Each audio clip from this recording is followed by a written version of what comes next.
He also realized how hard it was to get there and then stay there. Capital One batting order, Grahovac. Laviolette's going to try this thing. We'll see right away his ability to move that right hamstring strain. It is tightly wrapped, tweaked was the way they described it. Appel Hayden's shot's been outstanding. And let's talk about the kid on the mound, Liam Peterson.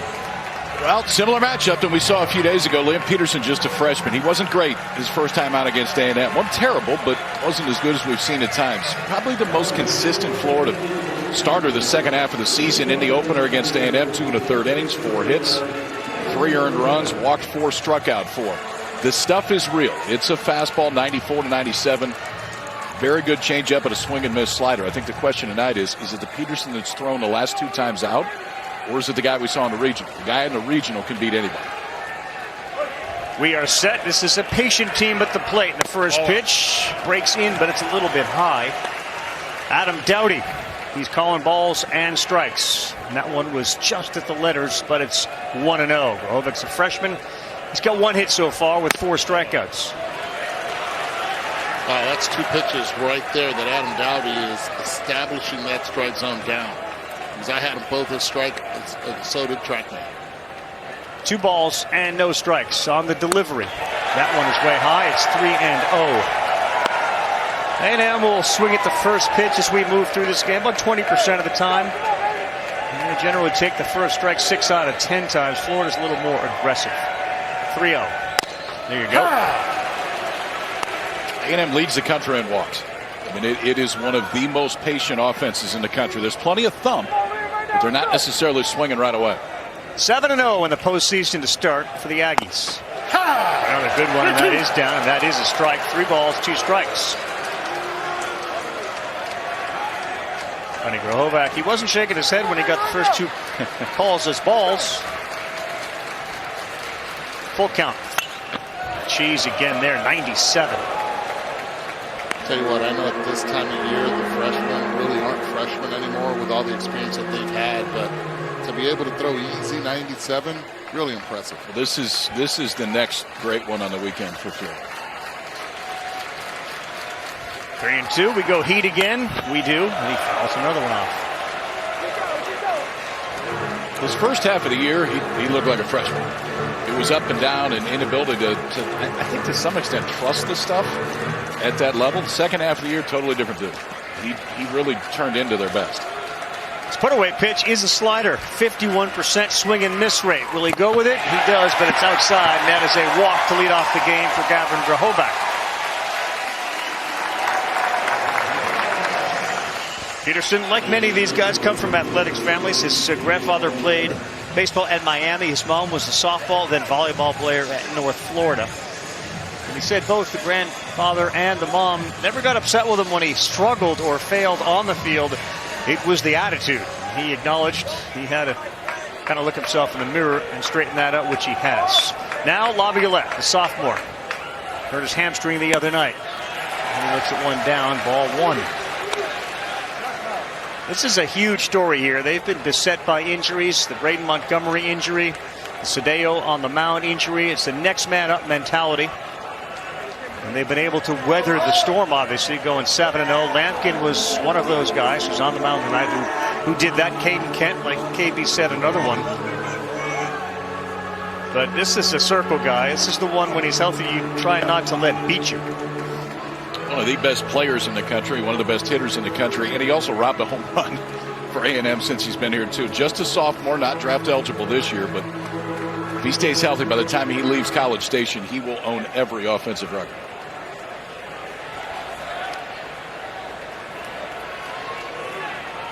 Heyman went out to talk to his starter, calm him down a little bit. 1-0 pitch, that's down, 2 balls, no strikes.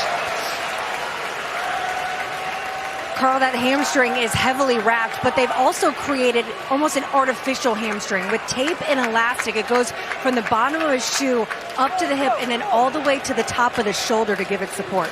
Wow. Real. Tight zone early, and it is another 3-ball count.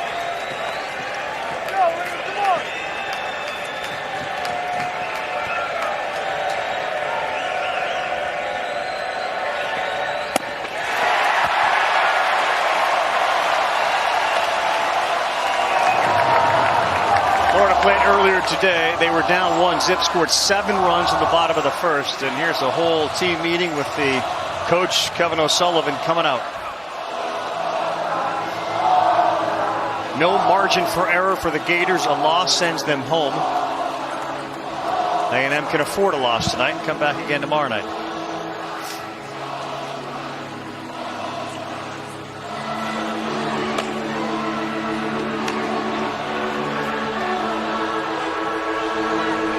Fisher, Jameson, the right-hander, up and throwing already in this Florida bullpen. Liam Peterson's faced 2 guys. Walked them both the last on 4 pitches. But this is the luxury that Florida has because of how they played against Kentucky earlier today. Not having to use that many arms. Kevin O'Sullivan understands and knows that this is it. He has to go to guys that can put the ball over the plate, especially against this offense. For having lost a game, Florida is actually in a pretty good spot on the mound. Not as good as you can be. Liam Peterson started the opener for him in this College World Series. Brandon Neely did not throw a pitch earlier today. Neither did Fisher Jameson, who's up and throwing now. Coppola was great today. Here we go with 2 on, nobody out. Jackson Appel. That's another ball. Already over 300 with runners in scoring position. It's a decidedly Aggie crowd here as he's beginning to get into the ball 6, ball 7 count for every ball he throws. Gets the strike call, sit him down and quiet him down. Adam Dowdy behind the plate, calling those pitches down in the zone consistently. Hasn't shown that he can call that high strike zone yet.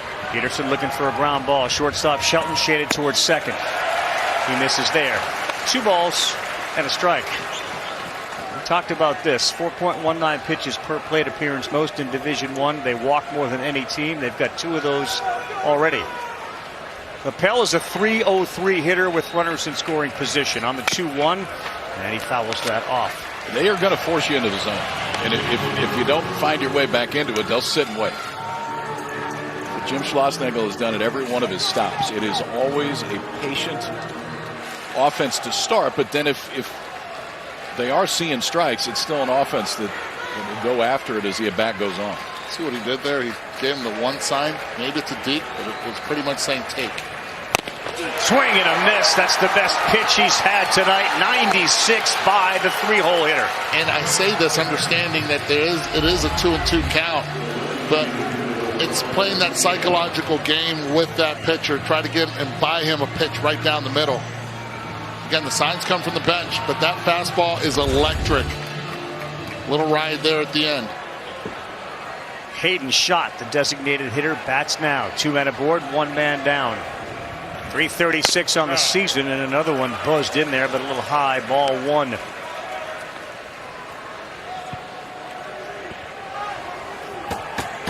Senior's got 8 homers. He's got 61 runs batted in.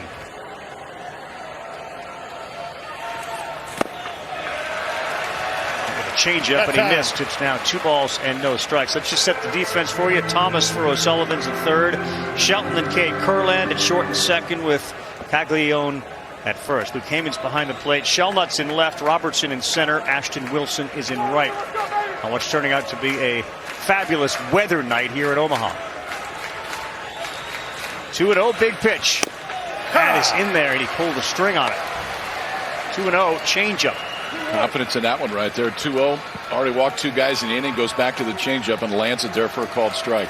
Game 3 of 3 after the rain out last night. 2 balls and a strike on the way to the DH. Fastball right by him, and that's 84 and then 96. That's got a little giddy on up when it gets to home plate too. That's nasty. 95th percentile with his fastball velocity between 94 and 97, and he didn't get the call at the knees. It's 3 balls, 2 strikes, down a little bit. And it could have been, because that's the pitch that Dowdy's been calling early already in this top half of the first.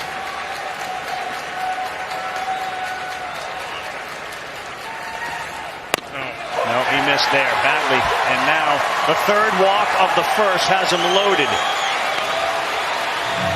Really surprised that Kevin O'Sullivan asked right there for the changeup. He's been blowing that fastball by a lot of the guys. More consistent in the zone with the number one than secondary stuff. How does Liam Peterson handle this moment? Ted Burton comes up. The bases are loaded. There's one out. He's got 3 walks. For A&M, you have a pitcher on the ropes. You've got to put some runs up. No. Missed outside with a fastball.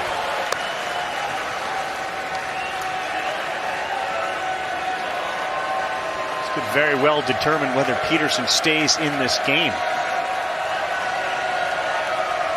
Ready on a 1-0. That's in there. 1 ball, 1 strike. He's got guts. I'll tell you that. 3-2 changeup just a minute ago. 1-0 slider right there with the bases loaded. Rahovac, Laviolette, Appel. He happens to get one in the outfield. We'll see how Laviolette can run. He overthrew that, and it's 2 balls and a strike.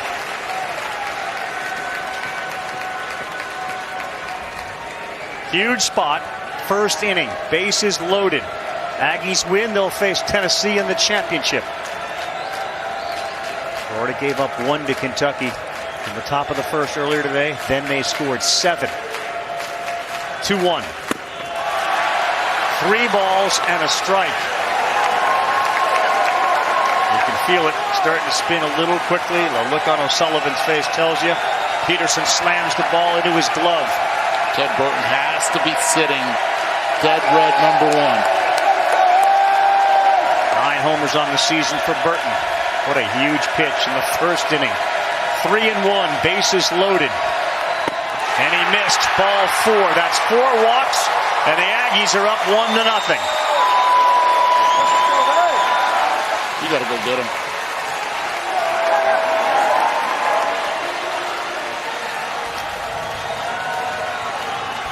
This one didn't go the way that O'Sullivan or Peterson or the Gators wanted. What a frustrating start to this one. And you feel for Liam Peterson's his inability to find a strike zone.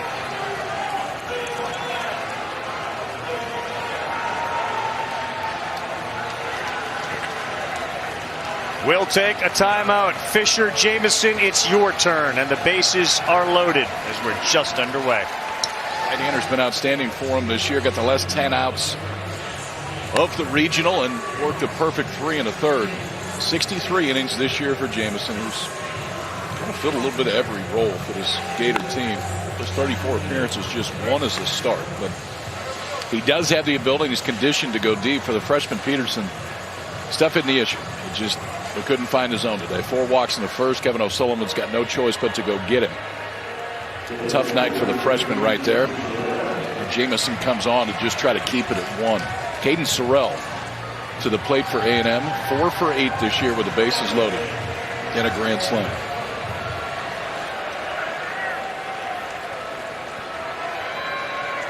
So Laviolette now is at third base. Schott is at second. Burton's at first. Big numbers for Sorrell. Kyle just gave you. Jameson goes over the top and he lands one. So a slider about 49% of the time, 38 fastball. And he has a variety of other pitches in there. He's looking for a ground ball. A&M looking for a crooked number. And Sorrell sends this one towards foul territory. Big long run, still chasing it down. And Dale Thomas just couldn't get there. Eddie, let me ask you a question. In that situation, Dale Thomas, if he catches it, you're probably going to score wrong. So I guess maybe put differently. Catch it. With one, okay. You didn't even let me answer the question. You don't know what the question is. He's got to catch it every time. Catch it every time, especially early in the game. You need outs right now. You give up one. You do have a guy right at third base who's got a bad hamstring too, so that would have been fascinating. Fisher Jameson ahead 0-2.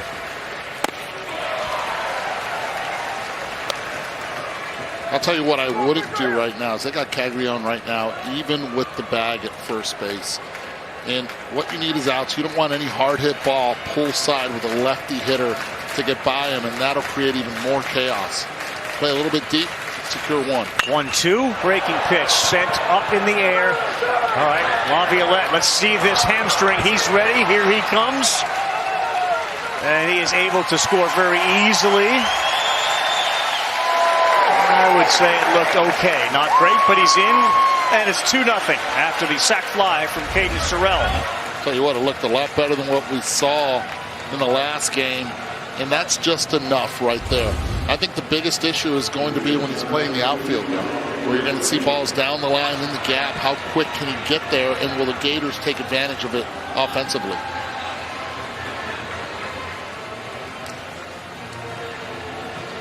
So now it is first and second. And that brings up Ali Camarillo. He's the shortstop. Jameson's faced now 10 with the bases loaded. He hasn't given up a hit. See, throws one low, ball one.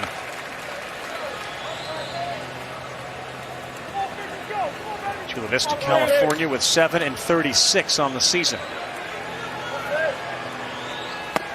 Good pitch on the inside corner. Fisher Jameson can get out of this. The way that Florida's offense played this morning, they probably will feel pretty good about it. And he will have calmed the waters. Way inside. Good fastball with the usage of his slider. That right there will keep the hitter honest, looking in a little bit more. Maybe to get some soft contact off the end of the bat.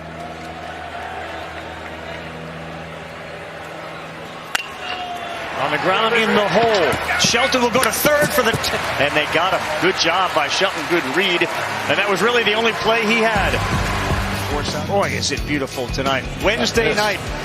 Definitely lose track of the days when you come to the World Series. It's just a Saturday feel to a triple header. And sunshine, people walking around, watching great baseball players like that guy right there. As Jack Caglione would lead things off. Our Capital One batting order has he followed by Curlin, who had some hits today. Shelnut, Shelton Heyman, Wilson, Thomas, Donay with a big morning. And Michael Robertson. Look what they did in the third game. They got 15 runs and 14 hits. Got 4 outfielders and the full shift for Caglione. They pitch to him, and that is a strike from Lamkin. And check out this beauty out here. Biggest hole in the outfield is in straightaway center field. 3 infielders on the right side. Swings and pops it up. Is anybody going to be close to getting it? Kent says, I got it. And he makes the play. So that was Camarillo, actually. You kind of lose track of where the fielders are. That was Camarillo, the shortstop, who went over to make the play. Let's talk about Lamkin. I tell you what, he was outstanding his last time out for A&M. Justin Lamkin pitched the opener against his Florida team. 3 innings, 1 hit, no runs, didn't walk anybody, struck out 6. Maybe one of his best outings of the entire year. Well, that was a huge out anytime Caglione's retired, and there's a good breaking pitch to get ahead of Curlin.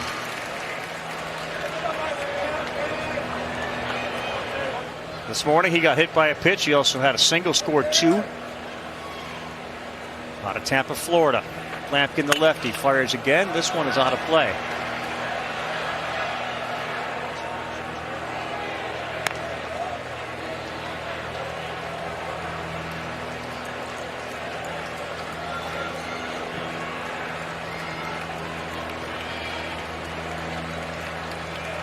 He's ready on an 0-2. Good start. Pulled the string, the change piece at 83. We've seen that one before already in this College World Series with that changeup. Lamkin throws right here with the shadows. Really difficult to see the spin, but the arm release is what gets you right here. The velo of the arm. You think it's a fastball. Next thing you know, hasn't gotten there yet. Shelnutt's the left fielder. First pitch, he swings and misses. Let's see, Mr. Lamkin has some confidence in the changeup so far. He got 2 swings and misses from Curlin, and that at bat, first pitch changeup swung right through by Shelton. 0-1. Shelnutt gets 16 long balls this year. That one bounces by the catcher, Appel.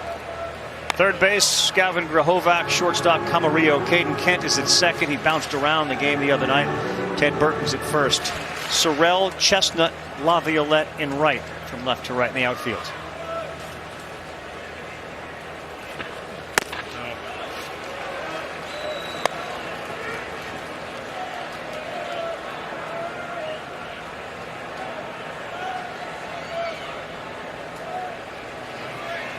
2-1 to the senior, Shellnut. That's 3 balls and a strike. Talked about the different offensive approaches of these two teams. A&M takes the first pitch, or swings at the first pitch 20% of the time. Florida swings at the first pitch 35% of the time. They are hunting, and they're hunting early.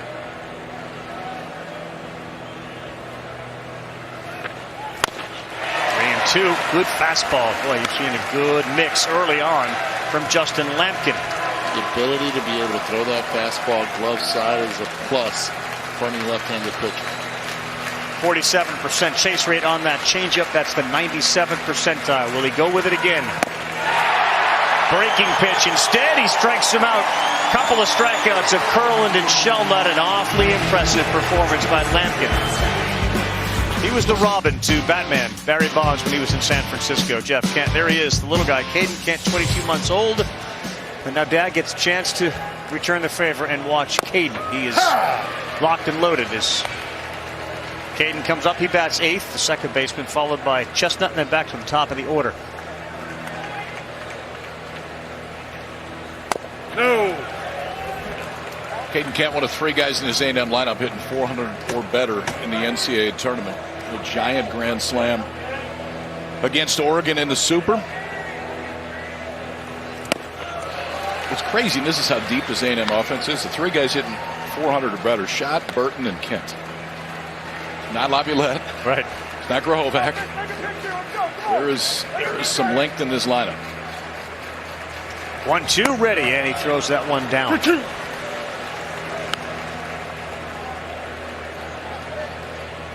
Flipping on a little bit late. All sorts of walks in the top of the first, and that led to a pitching change right up the middle and right where the shift was. Kent hit it pretty well, but Colby Shelton was standing exactly where he hit it. Reacts from Jeff? No. For about the first 100 years of baseball, that was a hit 100% of the time. Then the adjustments came. Hit it right back up the middle. He did that. Check. You'll take that. That's one of those hang with 'ems. Travis Chestnut, the center fielder. 268 on the season. He's got 3 home runs, 5 extra base hits as far as doubles go. He's got a triple as well. In there for a strike. Amazing just how confident Fisher Jameson is and how quickly he is working. And what a difference the second inning feels like from the first, when there were 4 walks in the first 5 guys. Good breaking pitch. I will say this, in the morning game as well, the Florida Gators, their pitching staff worked very quick. Let's get the ball, stay around the rubber, let's go. Right now, Chestnut asking for time with 2 strikes.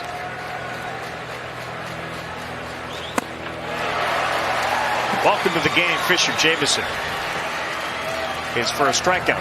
That's a slider. It had 0 horizontal movement. None on TrackMan. Straight top to bottom. And out of that arm slot, that's just not an easy one to pick up. That's why Jameson throws it so much, gets that outcome a whole lot. Grahovac and Laviolette both walked their first time up. They are batting for the second time here in only the second inning. This guy, when he hits it hard. 98% hard hit rate. That's a strike.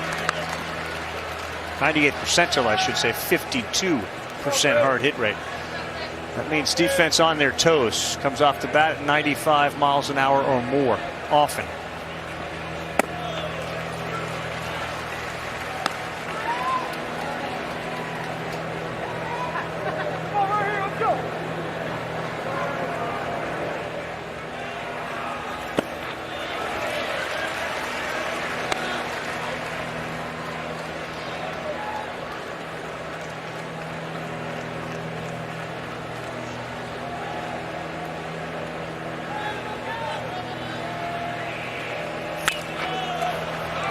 Hung that one up a little bit.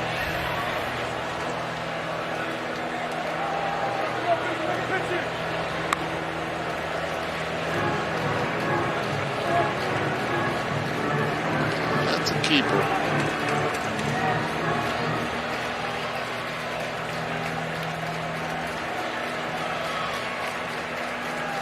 6'5", 240, delivers over the top. That is the hard hit ball we just talked about.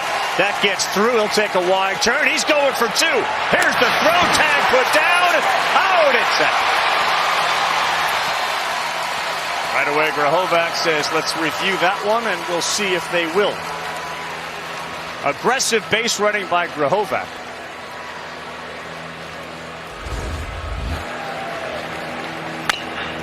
Well, he's thinking too the entire way. Once that ball made contact, goes after it. This is a risky play, but I like it with two outs. You're your own coach right here.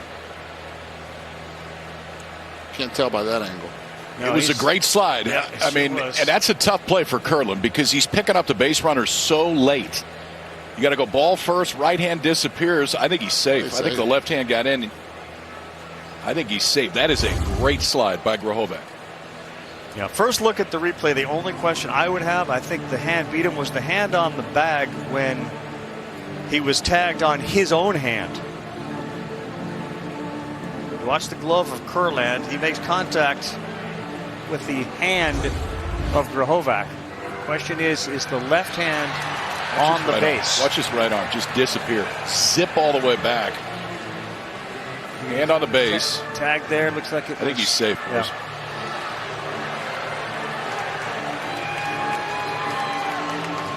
That was an aggressive go by Grahovac. Yeah, with two outs and Laviolette waiting on deck. Yes. Sheldon made a good throw. The ball, again, talk about hitting it hard, 109 miles an hour off the bat. He recognized that breakable. Even the one he fouled off, he put a really good swing on into the stands. That one he squared up. Watch the right arm just disappear. Kurland reaching. Hits it there. Left hand is in. I think he's safe. Now the question is, that left hand pop off the base? And again, it gets this right there. This close. Tell you what, that's close right there.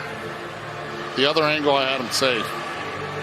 This one might give me a little doubt. From this angle, he looks safe.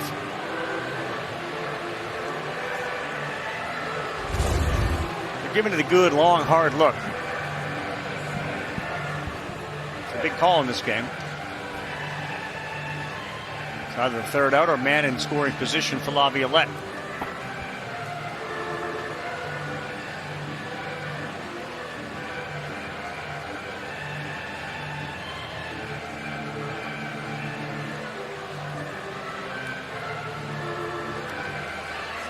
Not sure that the, here we go. The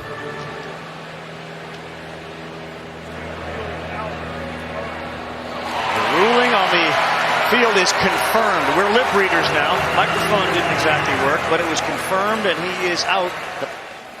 Came across the country basically to play here, out for the season with an ankle. Third time in a row he's been in Omaha. First two times from Stanford, transfers to A&M, and I know he can't play this year, but not too many kids that get a chance to experience this thing 3 times. Hit a ball out of the ballpark. He's got a chance to play for a long time. Yep. We will hear that name called early in the first round. Laviolette with his 28 homers tries to hold up there, and he does. 2 balls and a strike. He's also 98 off the mound sometimes. He really pitched this year, but a whole lot of tools in that Montgomery. See the impact that a great power hitter has on a pitcher. Jameson had been really good. He went 1-2-3, got that 7-4 out on the Grahovac single. He faced the minimum last inning, and that's a good pitch. Tailing away at 92.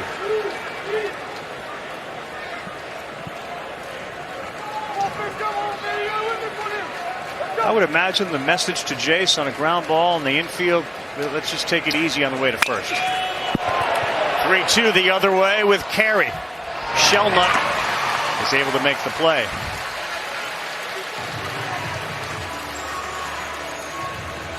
Again, that guy right there dealing with a tight hamstring.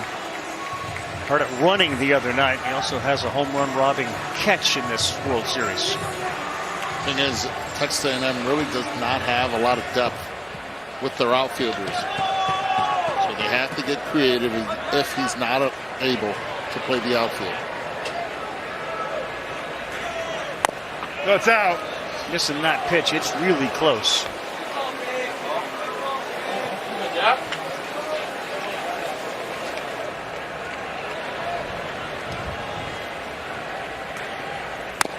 That one's a little better. So it's 1-1.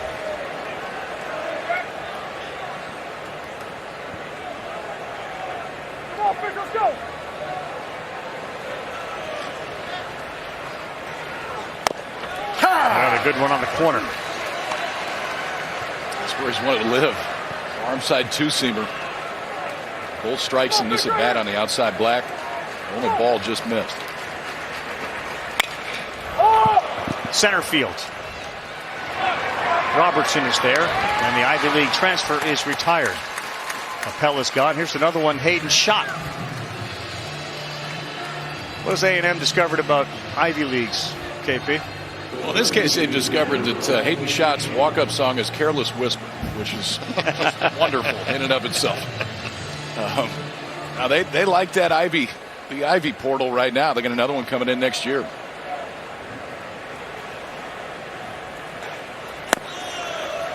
Did you listen to a lot of George Michael? Enough to know that was "Careless Whisper" when he was walking up. Yeah. Let's go.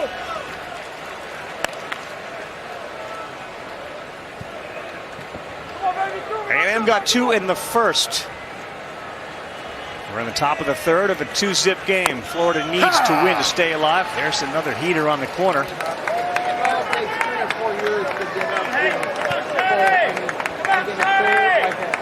Yep. We got kisses. We got thumbs up. Play.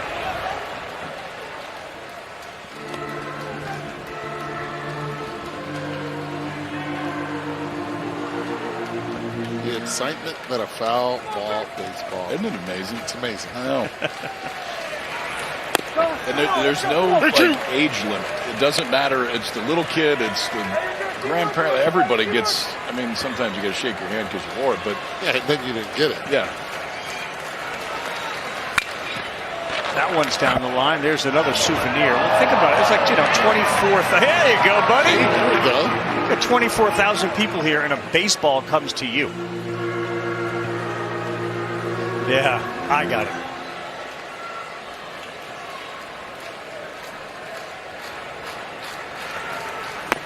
Down on a 3-2 goes Hayden Schott. 1-2-3 inning. Fisher Jameson. Gators trying to get something going. We head to the bottom of the third. Brody Donay, big dude, woke up, hit the buffet, flapjacks, bacon, yard. Grand slam in the first. That led to a 7-run first for Florida, and this ball was melted. 16 off the bat into the top row in left field.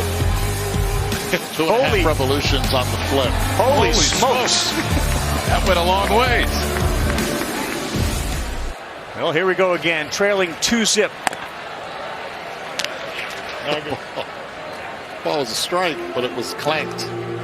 It's the first time today Lamkin hasn't thrown a first pitch strike. He was 7 for 7 up to that point.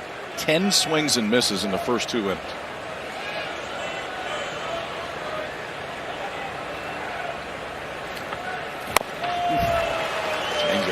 Yeah, there's a lot of swing and miss here with Brody Donay, but the power is real.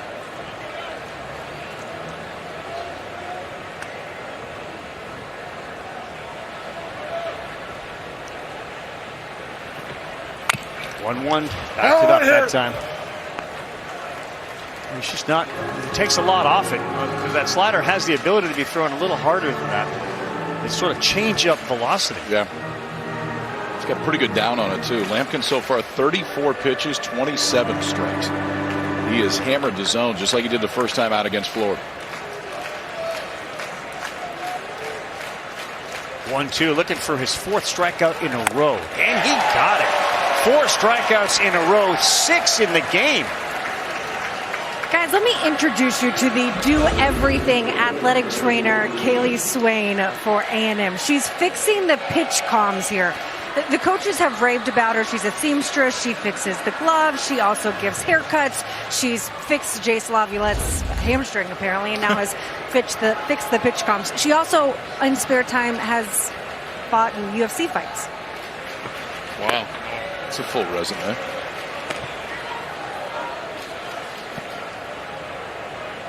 Just another proud graduate of Elon University. 1-0, tailing away and towards the seats and into the seats. Pretty impressive right there. What's impressive is Lamkin has got 6 strikeouts, 4 in a row. It's all about location and being able to pull the string if it's even on the slider, change of band slider, and locating that fastball. Robertson, the 9-hole hitter. That one misses away. Caglione is on deck. Anytime you can get a guy on in front of Caglione, who, prior to Donet here, but for the most part this season has taken offensive things into his own hands as the big bomber in the lineup and one of the big ones in the country. 1 point, homered in 4 of 6 games in the postseason. Now it's 3-1.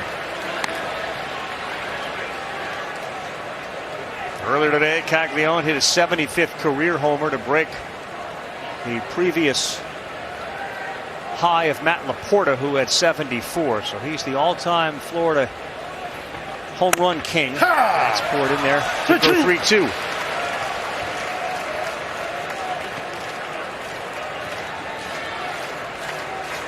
There he is, size 19 boats right there.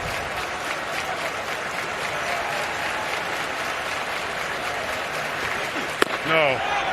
That misses. That would have been his 5th in a row, but it's a walk, and the tying run comes to the plate with Caglione. And now with Caglione coming and a runner at first, all of those defensive shifts of 4 outfielders and 3, they can't do that. Yeah, it limits what you can do right here. Nobody on. They probably would have done the same thing. For Caglione, Lamkin attacked him the first time, went after him, got him to pop up to shortstop.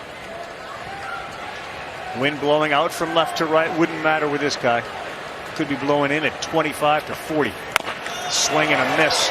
Really good breaking pitch. That slider's got some bite. Man who's hitting .416 on the season with runners on, .457.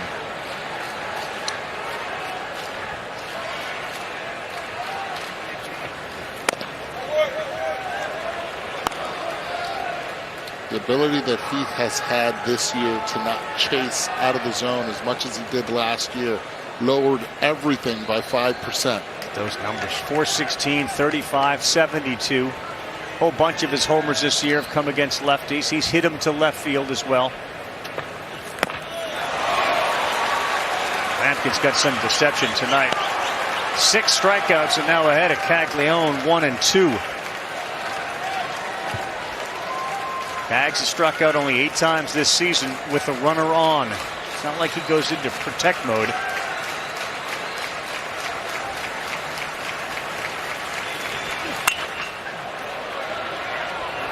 Interesting, they're playing behind Robertson, just right creeping up behind him. First move, I'll tell you this, I'd go. You got a 1-2 count right now. I understand he's already in scoring position with Cags.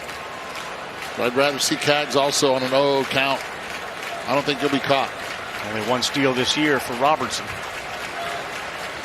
Caglione flying out to the shortstop his first time up. And this time he'll beat it the other way. What a good job of hitting. There's nobody on that side. Robertson holds. Caglione's at first. And that is 2-strike hitting at its best. He's grown into such a complete hitter this year. So starting with the breaking ball, swings right through it. That one off the plate. Now this gets him to 1-2. Now how are you going to finish it? And fastball elevated, fouled off, and then just breaks your heart. I mean, fastball that's off the plate and away. Caglione covers the entire zone and more right there. Flips it to left, and the Gators have 2 on for the first time tonight. And here's Curlin. He took that out of the catcher's glove. In there for a strike. And here, analysts talk all the time, letting the ball travel, letting it get deep. That's exactly what Caglione did there. The Gators' best chance early here in the 3rd, down 2-zip. Curlin off the glove, and that's going to end up being an infield hit. Right off of Lamkin's glove, and took what could have been a double play and turned it into a hit. Absolutely. Camarillo was right there ready to get the feed. I think it's going to be 2, but KP, you know this as a pitcher when it comes to you. This is your instinct. It is. It's just an instinct. And yeah, Camarillo's going to field it, step on second base, and that's an inning-ending double play. Because all his momentum has taken him there. And for Lamkin, it's I don't care how many times somebody says don't field it. It's just, it is hard to get it through your mind that quick to not field it. Know exactly where your shortstop is. Are you surprised that there's no one warming up yet in the bullpen? Because he only faced one over the minimum of 9 hitters last time out, through to 10 batters. This time now, bases loaded. He's going to his 11th batter, and the second time around, guys make the adjustment. Well, here's the thing, too. The last time out, the goal was, hey, if he can get us 9 outs, we're going to Cortez. And then we'll see how far Cortez can go. Clearly, thinking is a little bit different tonight. I think in part because how good Lamkin was his first time out, but now he's got some traffic. Loaded for Shellman. Ball 1. Let's just go around the bases. Robertson at third. Caglione, good speed there out at second. Curlin now at first. Back-to-back singles. Sheldon 1 for 6. Bases loaded.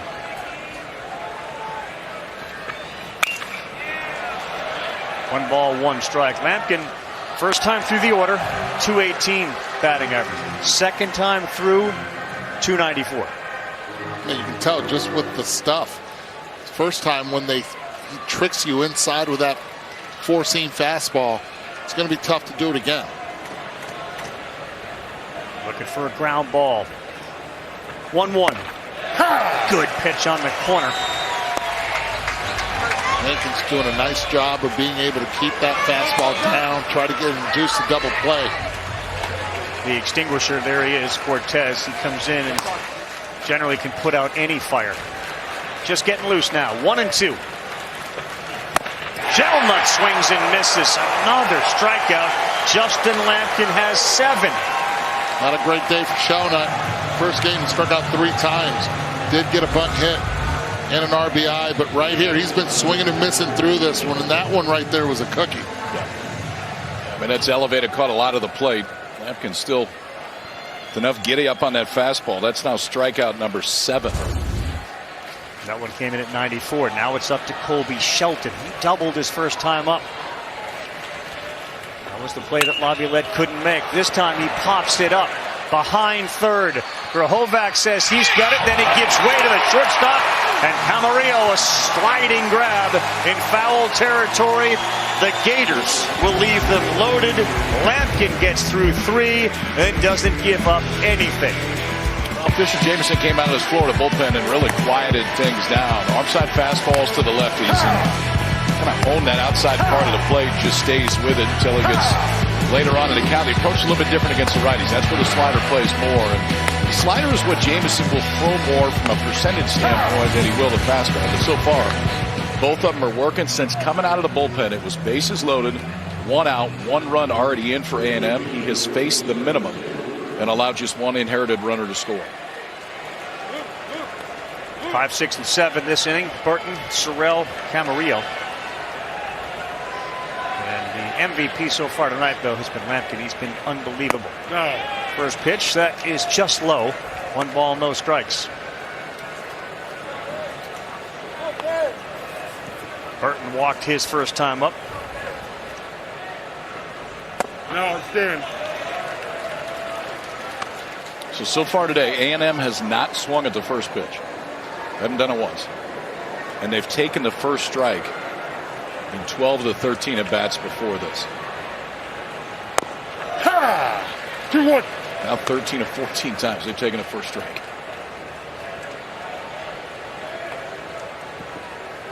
Two and one. Neely, their best reliever, very available and fresh, can give multiple innings if they can grab a lead. This ball is lifted to left center field. Going back, Robertson still going back. He makes the running catch.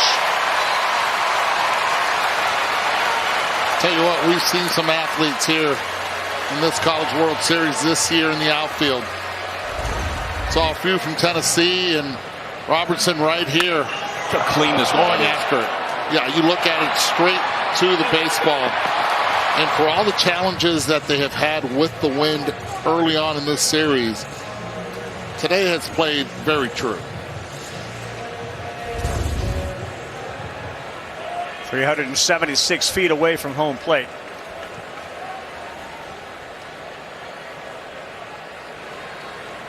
So there's one down for Caden Sorrell. He swung at the first pitch.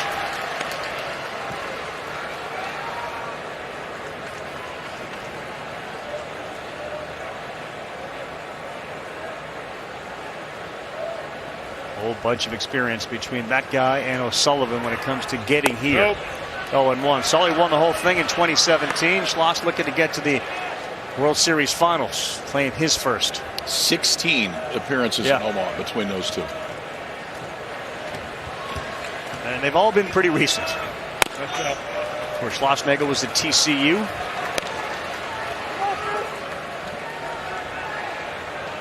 And now in Aggieland, we're going to big renovation of that ballpark there. 2 balls and a strike.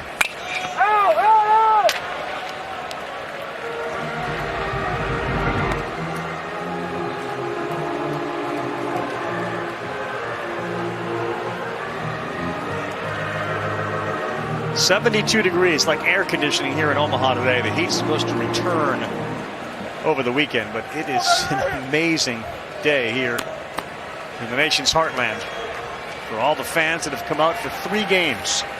2-2, and this is another one towards the line. Give it a look to Shelma. First row. Preserving the ice cream, posing. And we got an issue with a hand, too.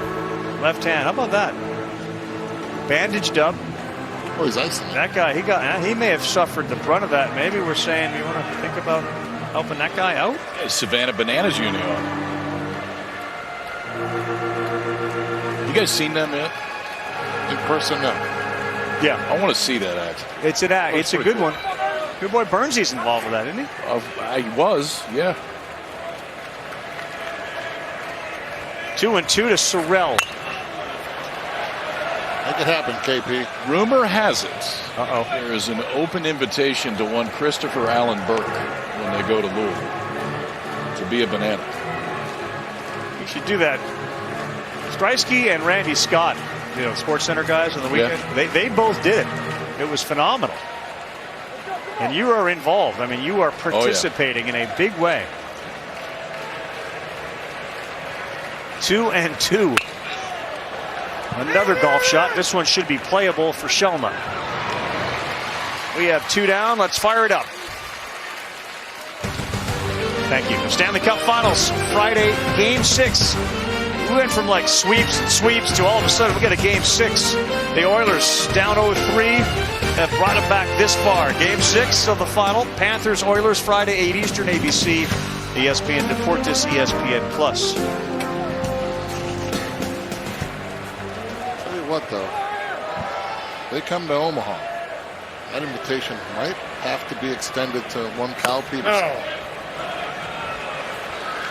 I'll coach. That would be Kyle Jonathan. I'll coach third. My on the field days have come and gone. And I need you with the glasses, the ones that you wore at Stanford. Still got them somewhere. Ha!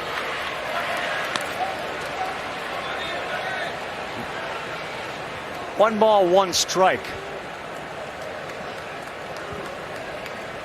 Come on, fish right here. Fisher Jameson. Nope, not there. 2 balls and a strike. How are you when it comes to like back flips and things like that? Horrendous. Sprint speed? Bad. Ha! 2-2. Maybe there's like an eating component or something. For me? Well, just in general for the banana. Maybe there's. Thankfully. Just call me chubby. It's fine. I can take it, okay? An eating component for me. I know you do it well. On the ground, Shelton. Across the diamond. Never know what you're good at, Rav. I know what I'm good at. I know what you enjoy. Had a steak for lunch. Why wouldn't you? Take a nap, fire that fire drill up, and wake KP up. It's true about the way he's thrown so far. Well, he's throwing the ball across the plate, and that's what kind of got us in trouble there in the first inning. We just weren't throwing enough strikes, and he did a really nice job to minimize the damage. What are the challenges of having to play early in the morning and then tonight? It's not really a challenge. We're just happy we're playing still, to be honest with you. What adjustments do you need at the plate offensively? 6 of our first 9 hitters struck out. I think we probably, need to probably have a 2-strike approach from the beginning.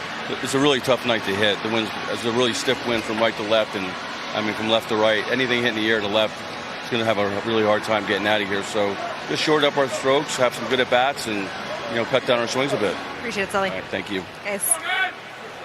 All right, KB, thank you. 2-strike approach, for a team that lives and dies a lot with the long ball, there's a challenge in that alone.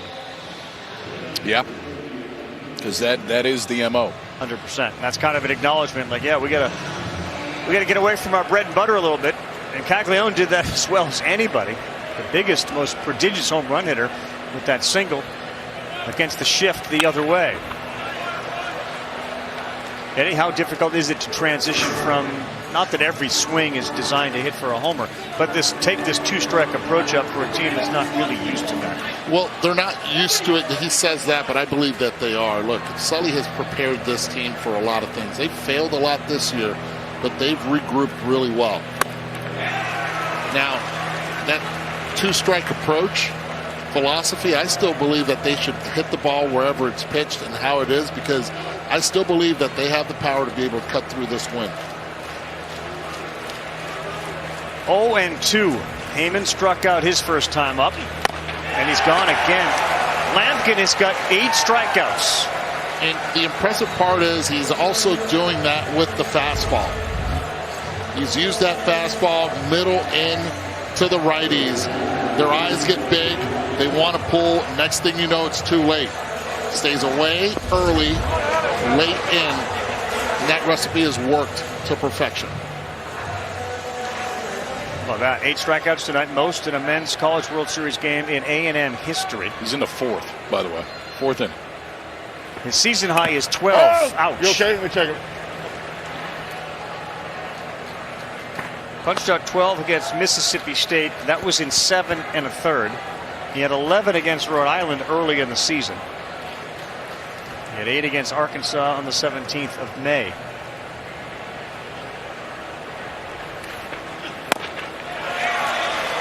It just feels like it, or that they're having a hard time picking it up. Well, it's sneaky. Look, right now you see 92 to 93, but the perceived velocity is a lot more.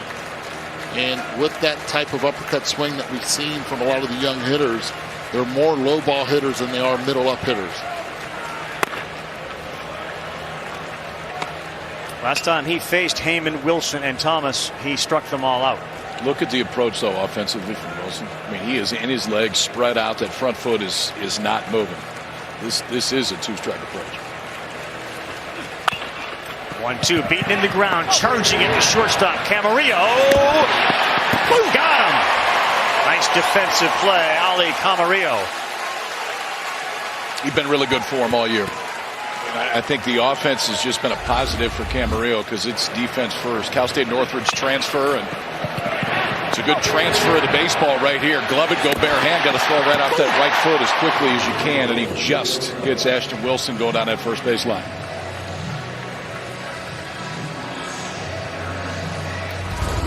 Every out that Lamkin gets is a big-time bonus for Schlossnagel. Preserves Cortez and Aschenbeck, keeps them fresher. Trying to get through the 4th with this one to Thomas. That ball laced right at the shortstop. Here comes a 105-mile-an-hour missile right at you. Camarillo with a couple of good plays. Lamkin awfully impressive through 4. He's been great for Tennessee, and so has Amick and Kaggs. The headlines for this edition of the College World Series 2024 on what apparently the locals are calling the best weather night they've ever had for a game. 72 degrees and sunny. Best ever. That's what I've heard from people. Pretty good. You know the people? They've said that. Well, them. If they. Boy, has Jameson calmed the waters. It's been so good that we're not even playing 2. We played 3. And 1 ball, 2 strikes. It's been interesting, given the wind is not blowing in. The outfield has played very shallow in this game, especially in center field, and we've seen some rockets. Tennessee, a win today. They are into the College World Series finals. They are the #1 overall seed. That has usually been the kiss of death in Omaha, but not this year for Tony Vitello's team. They do everything. Their defense has been incredible. They had a whole bunch of great plays in the outfield today. Simo picked up another triple. He's like a locomotive running around the bases. They look really, really good. No, just out. Just missed.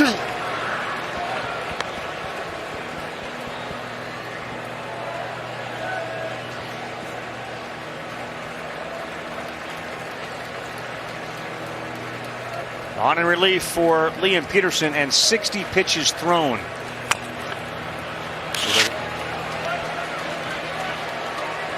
And O'Sullivan knew coming into today, I'm going to need help. Like, we are going to need help. Take a look again at Jeff Kent.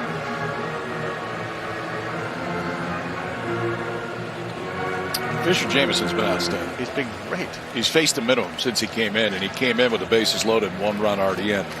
Just 1 out in the first inning. It's a different look, straight over the top. Guys are used to seeing more 3/4 release. That slider, not a lot of horizontal break.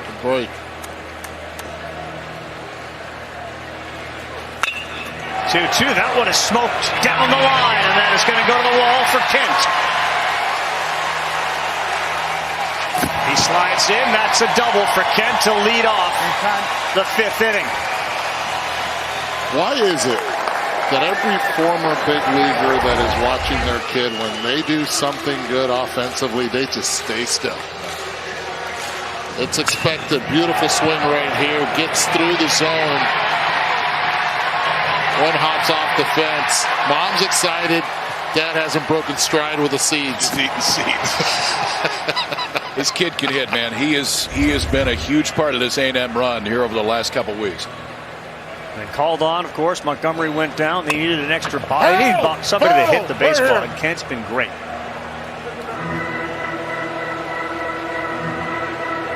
If you think about the things, now again, I get it that it's your son, but if you think about the things that Kent witnessed through his baseball career, you know, double's nice.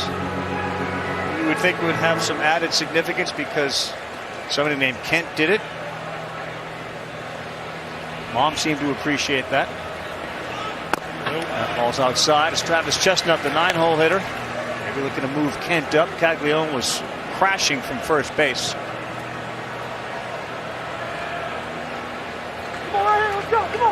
This has not been part of the package for A&M. They've had 4 sack bunts all season.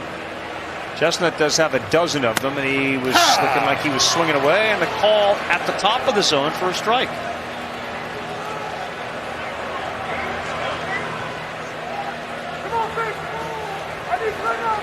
Given the arms that A&M has currently on the mound and in the bullpen, any extra run feels big, and a strikeout of the 9-hitter Chestnut. That feels big right there, too. Fisher Jameson, leadoff man, reaches on the double from Caden Kent, and he comes back and gets Chestnut swinging on that slider. We talked about approach. The approach against the right-handers has been more slider heavy. That time, it's Chestnut all the way out in front. And behind the plate, Heyman has been very vocal with Jameson. A lot of energy. Back to the top. Grahovac hit the ball hard. Remember, it went into left field. He was thrown out trying to stretch the single to the double. And Derek Kent with a good secondary lead, but he gets back. Good block.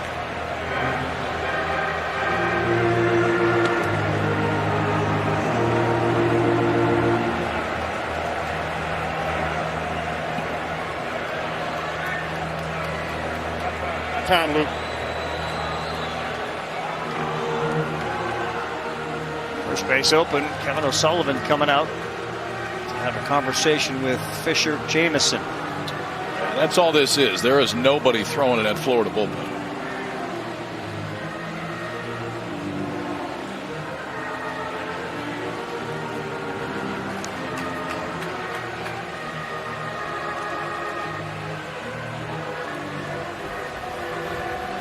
Starter Liam Peterson, who flashed all sorts of great stuff, he just couldn't command it tonight. He walked 4 of the first 5 he saw with a strikeout of Appel in there.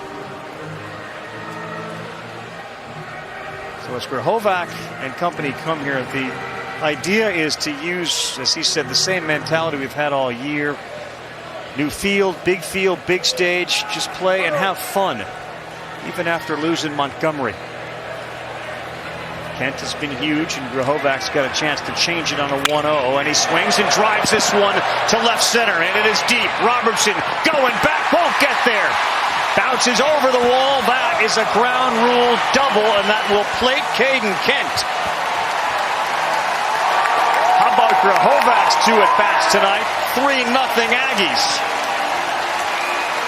2 doubles as well for Grahovac, who has really swung the bat well. This time just another spinner and stays with it, doesn't pull off it at all. Eyes straight to the point of contact. Hits it right where Robertson cannot catch it. He took a good route, but it was just hit in the perfect spot. If he can't get it, you got to hold him, because he can cover a lot of ground out there in center field. But Grahovac just sitting on that breaking ball, and he squared it up again. That's a big run. 3-0. Here's Laviolette. On the outside corner, strike 1. Grahovac has hit it hard twice. He also reached and scored on that walk. He's having a terrific night offensively out of the leadoff spot.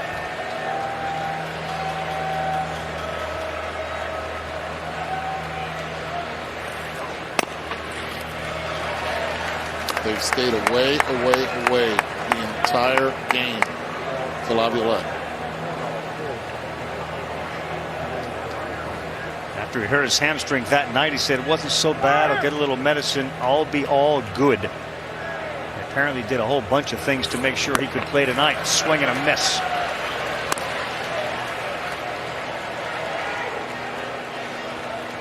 We showed that all-time home run leaders in the SEC. Yeah. Eddie Furnace at 80. Yep. I think this dude overtakes him next year. 49 home runs his first 2 years. Good job there by Heyman, who just hurled his body in front of the baseball. That'd be a pretty impressive list to climb to the top of.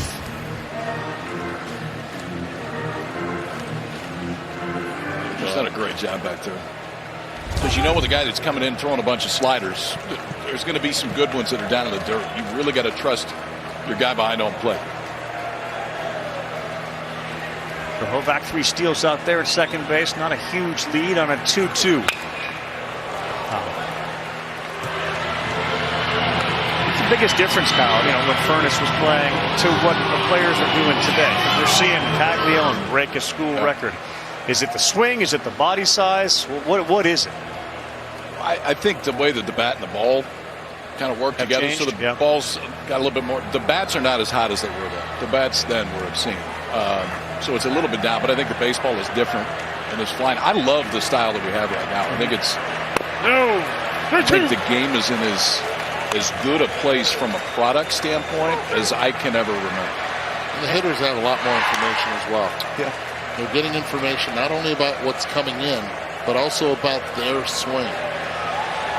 3-2 to Laviolette, the 2-hole hitter. They got 1 in already. Here it comes, hanging, breaking ball called, strike 3.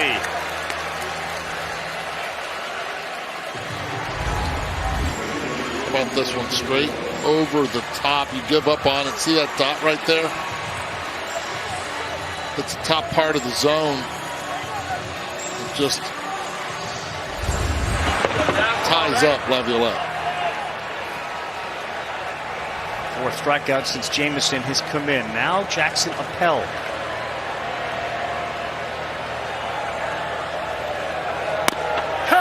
Good pitch. got to be feeling real good about things. He got a terrific start so far. He hasn't had to go to the bullpen. He's a win away from the finals. And he's got some absolute arms still to be used. The 0-1, 0-2.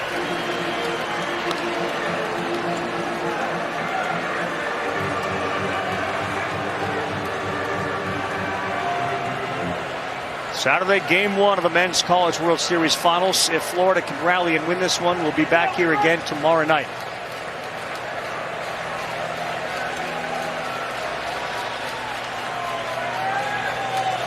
0-2 to Appel. Runner goes. There's nobody covering third. That's a straight steal. I like it. You see where the defense is at.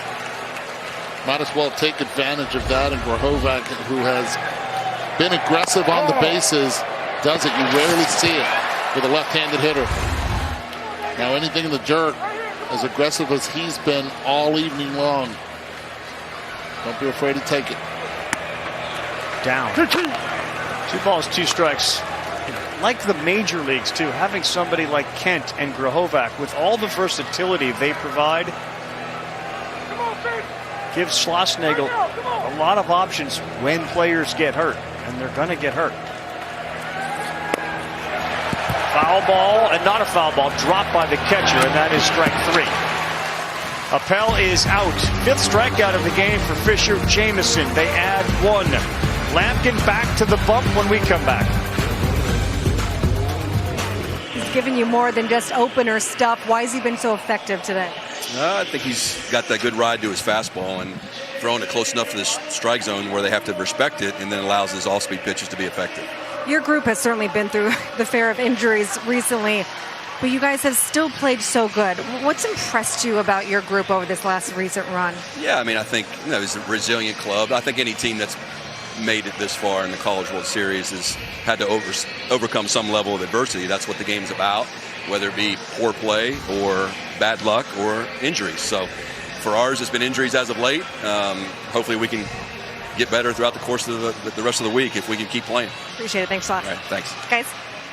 All right, KB, thank you. There's Laviolette. He's banged up. But, you know, you've got to go back to the idea. In game 1, a lot of people thought Prager would be the guy. They went with Lamkin. Schlossnagle explained it like the matchup was better. You can go back to a series in March when they faced Florida, and Lamkin pitched well in that game. I'm not sure that had anything to do with the decision about using Prager when he did and Lamkin how he did, but he's done a great job of knowing exactly who to pitch and when and against who, and they've delivered for him. Moss on the right, Cortez on the left. Brody Donay. Lamkin tonight had an 8-pitch 4th inning, 17 swings and misses so far in this game. 63 pitches, 48 strikes. It's about 75% strikes tonight. Careful with this one. 1-1. Really good pitch. 1-2. And given the velocity by which the two guys are warming up, is this now batter by batter? Is there a It would appear to be. matchup he doesn't want to see again? It could be Cags related. Yeah. Because he's due up third. 1-2. He's got 8 strikeouts. He's got 9. What a performance from Justin Lamkin. It's on repeat, but he has been filthy all night long. Back foot slider right there, Eddie. Yeah, those are the ones you try to stay away from, but just tough because he has been nasty on the inner third with the fastball. You have to be aware of it late. You try to cheat to it, and that's the kind of frustration you get there. It's interesting. You know that Schlossnagle's got great arms out there. On some level, if this continues for another batter, Florida might be relieved to see him get out of the game. Be happy to take him out. Anybody. Not sure if you want to see Cortez thrown out. I hear you, but this has been no fun if you're the Gators. Again, season high in K's 12. He's got 9 right now. Robertson fouls one off. He's in a position to get another one. The old third time through the order thing would be when Caglione comes up next. And if no one's on with 2 outs, you would probably see the 4 outfield defense alignment.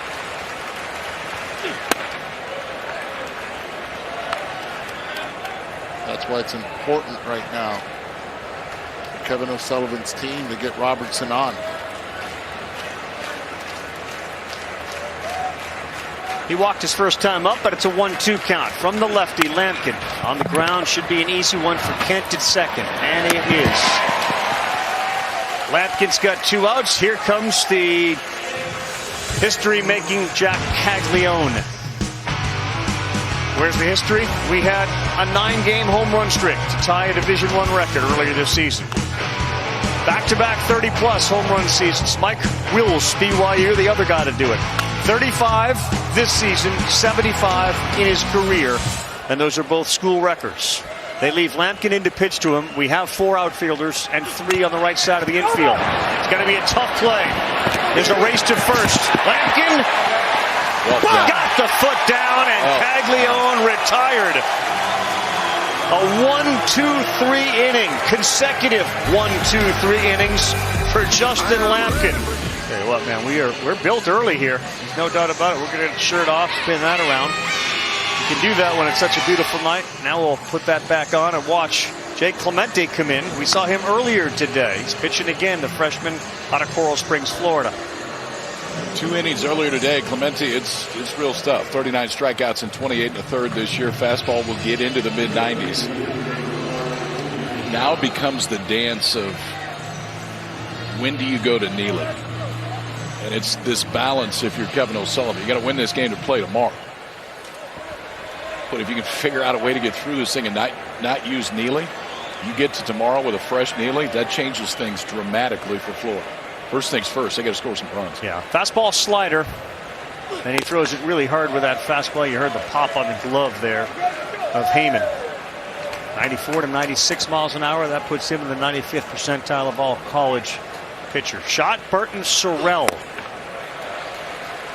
Florida's now thrown a first pitch strike 7 of 22 times. That's not great. A&M has taken the first strike 18 out of 22 at bats.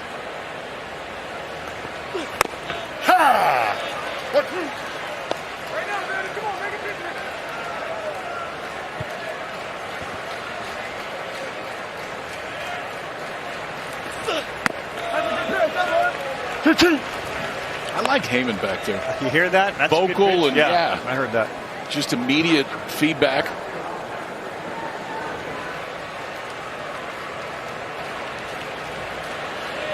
Two balls, 2 strikes. They shift around to the right. That's outside. 3 balls, 2 strikes.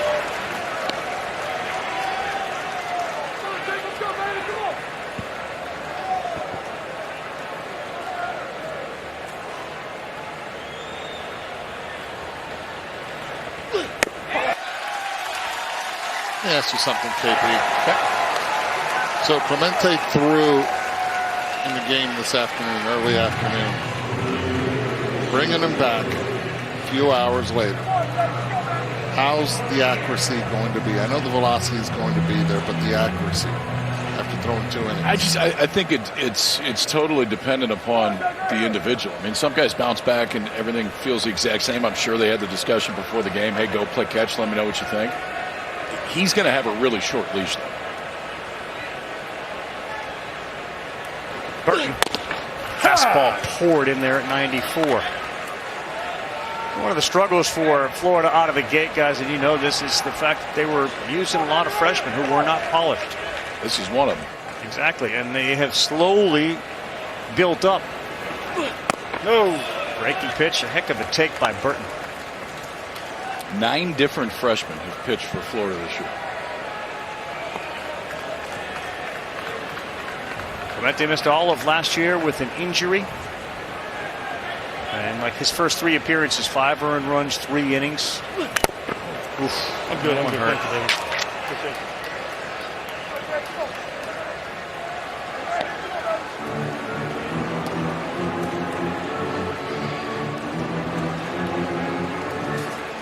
Sets up for another promising season next season, and the idea that they are in the College World Series this year, given the way that they played, says something about O'Sullivan's ability to get everybody eventually on the same page and improve. Florida definitely had one of those seasons to where once the NCAA tournament starts, you just erase everything else. Doesn't matter what's happened. Now we're 0-0. Plenty of the guys on this lineup had played here last year, so they knew what it took to get there. But they had to go on the road to do it, and they had to fight through the losers bracket. Oklahoma State beat them day 2 of the region.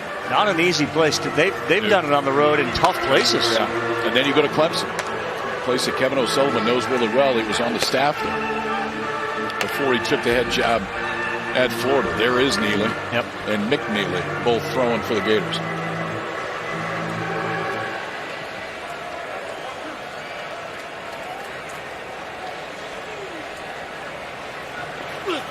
To Burton, that's way outside. Yeah, it's one of those situations with Neely anyway. You don't want to lose and not have your best pitcher be used. We're in the 6th. It's 3-0 A&M. 2-2. That's down. Full count we go. Each team only has 3 hits in the game.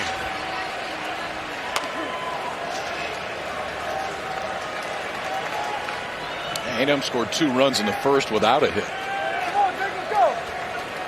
You got to believe a walk here, and that will be it for Clemente. On a 3-2. Fastball driven left center field. Shellnut going over. Makes a nice running catch. That was scolded off the bat of Burton on a 3-2 pitch, but Shellnut was there.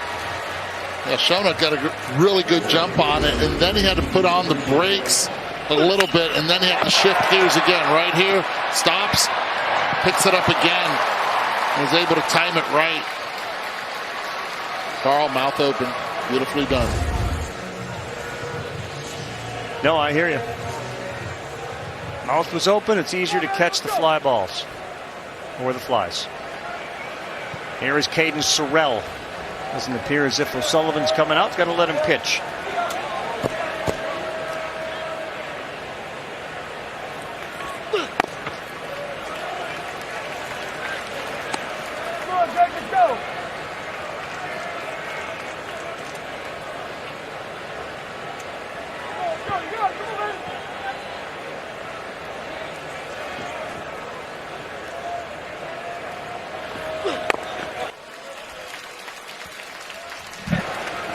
Two balls, no strikes to Eduardo's point. If you're joining us now, Florida had a play earlier today. They beat Kentucky. They scored 15. They beat them badly.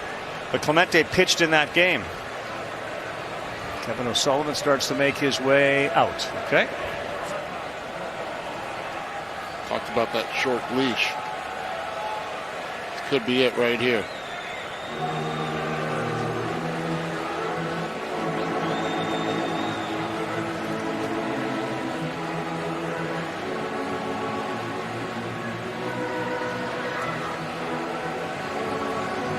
Trying to steal a few outs right here and avoid going to Neely. I think you got to do it now.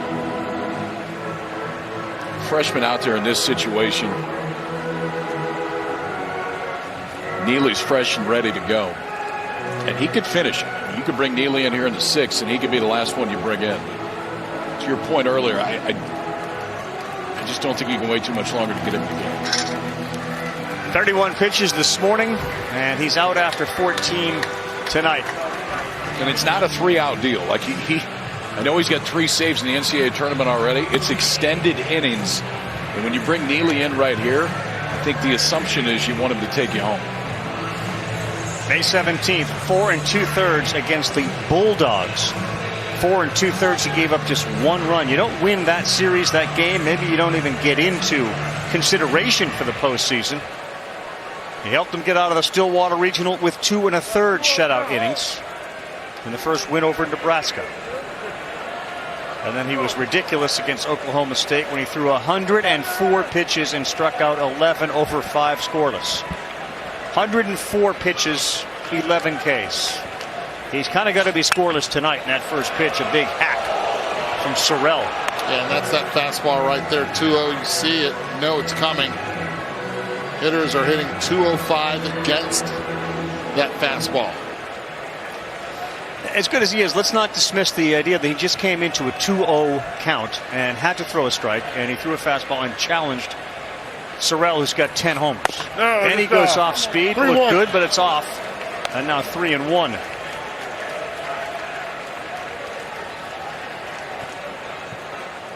Tight strike zone hurt Peterson early in this game with a couple of close calls that went against him. And now 3-1 to a good hitter. Oof. He could do that too.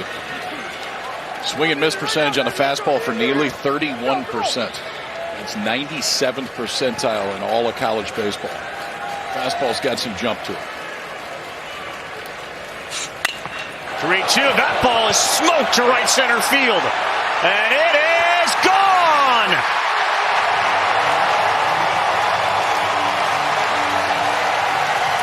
Caden Sorrell turned one around. And off the invincible Neely makes it 5-0. Sorrell, freshman. Boy, can this kid hit. He's going to be a big part of their future. That's the 11th home run of Sorrell's young collegiate career. Fastball up. He got beat by it twice. Third time's a charm. That's 2 big runs. Huge. To Texas A&M's lead. Caden Sorrell. And the off-speed pitch is in there. Missed that breaking pitch by an inch. Had to come back with the fastball, and Sorrell returned to sender.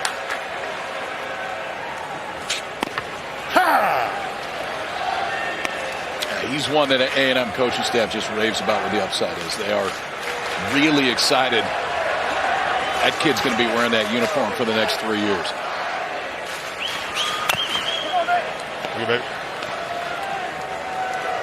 And on the other end, Kevin O'Sullivan trying to, as you said earlier, steal some outs with the freshman Clemente. Not questioning his own self. Boy, those 2 runs are massive in this game, given the way that Lamkin started and the bullpen piece is still available to Schlossnagel as Camarillo strikes out. I don't know, Kyle. There are a lot of results you would expect when Neely comes into the game. A fastball sent to the seats like that is probably not high on the list. No, but he's facing one of the deepest offenses in the entire country, and that's even without Braden Montgomery. That ball was squared. A&M trying to get into the College World Series Finals against Tennessee. That will begin on Saturday night. Game 1, 7:30 Eastern Time. Game 2, ABC during the afternoon on Sunday. No, it's down. 2 Eastern Time, 1 local time for Game 2.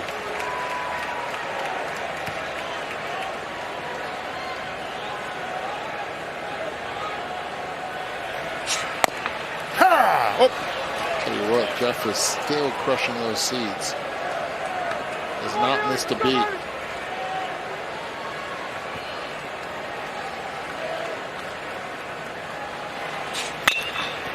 This one is smoked, and it's tailing away from Robertson. He's chasing. Oh, what a play by Michael Robertson. He's had Omaha on his mind for a while. He made a cameo in 2022.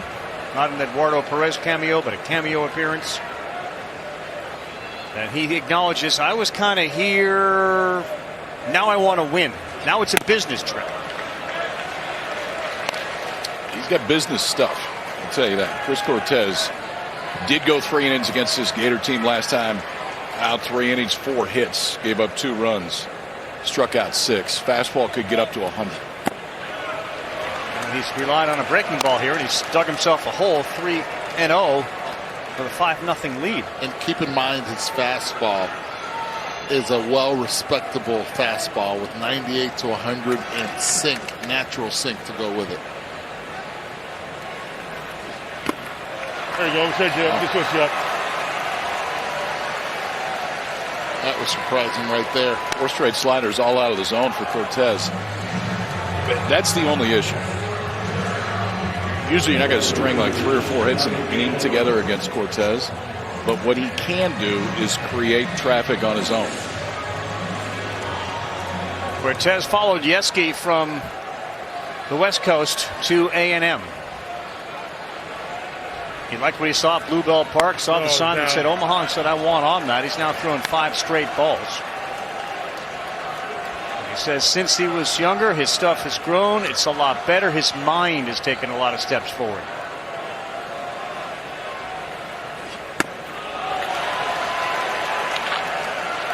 It's that 100-mile-an-hour stuff, but that's 6 balls. Wiener's on the comms, making sure someone else is ready just in case, and he's going to go out there and try to calm his pitcher down. You got to go out now. 6 straight to start the outing. And I know that Caglione made the last out of the previous inning, but still, this is the part of this Florida lineup that can do a lot of damage. So they got Josh Stewart up.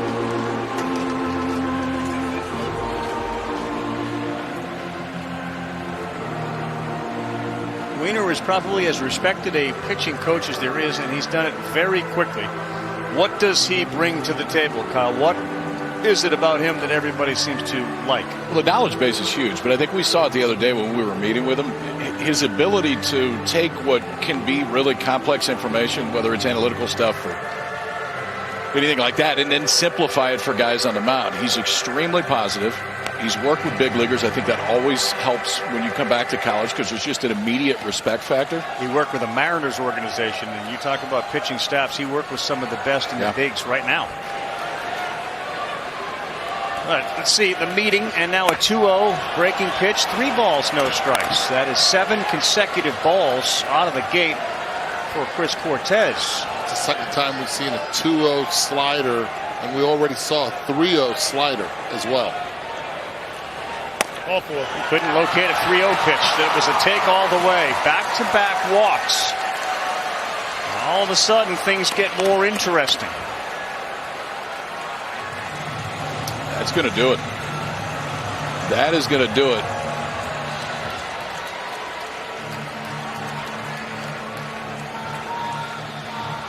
I don't think you have a choice here. I know it's a 5-run lead, but come in and throw 8 straight, put 2 guys on.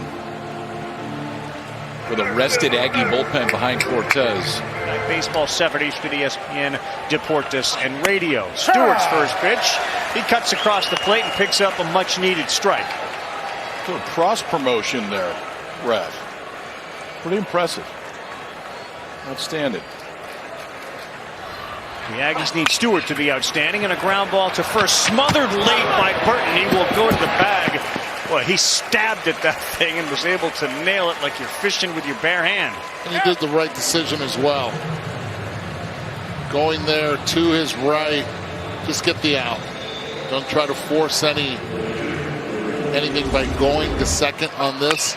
Watch where he's at. Can he go to second? Yes, but it's sort of like he didn't get a good read on that last bounce. Secure the 1. Yes, make sure you get 1. You got a 5-run lead in this spot. Just get it out. One swing could change the whole game, and here's Heyman. He's got 16 bombs. First pitch on the corner for a strike.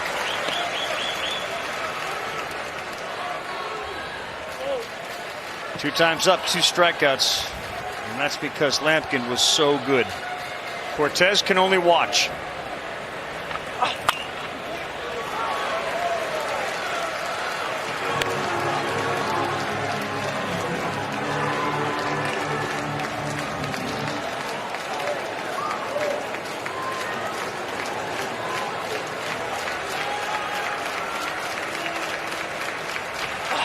Oh, that's it. Almost hit him. He stuck that elbow out. Couldn't get it.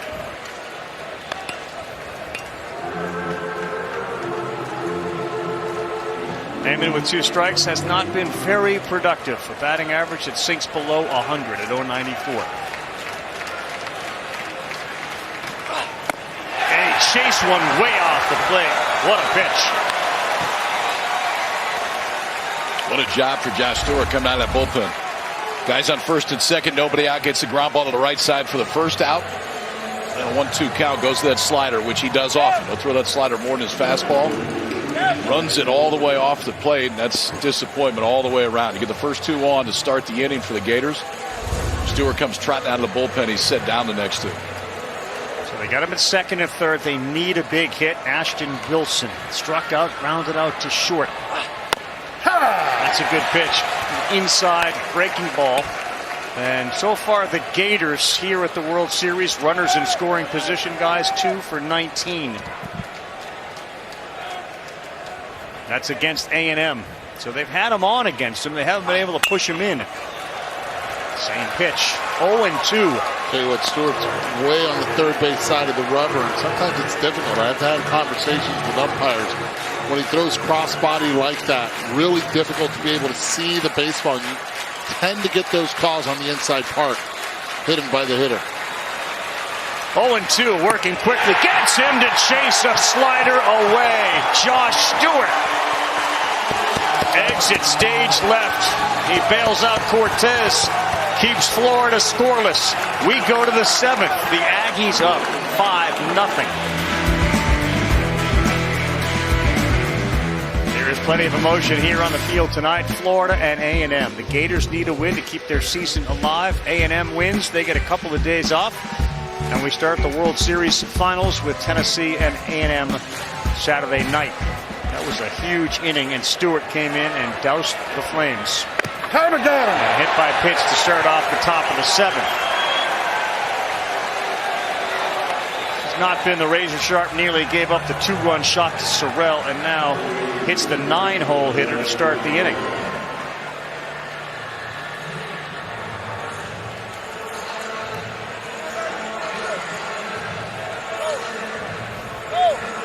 Hovak has hit it hard twice. He's also walked.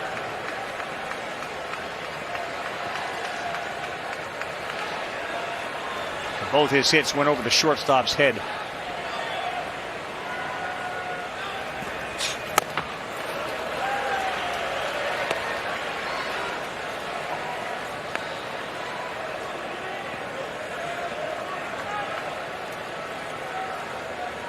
The Aggies 9 outs away from a championship series as Neely fires, runner goes back up the middle, no play at second.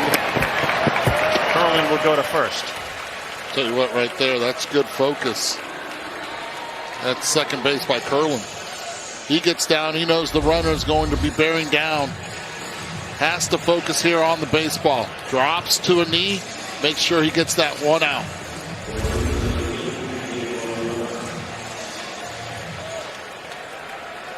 That gets us to Jay Laviolette.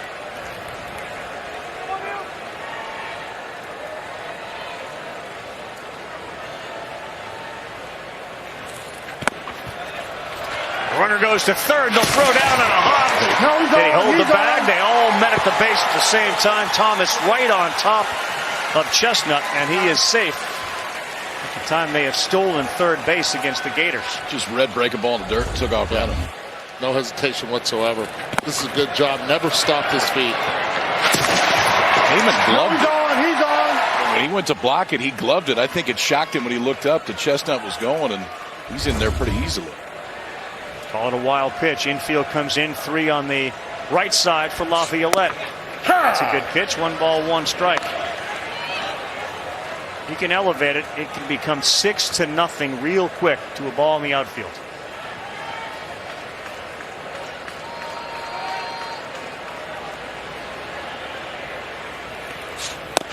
Oof, good catch.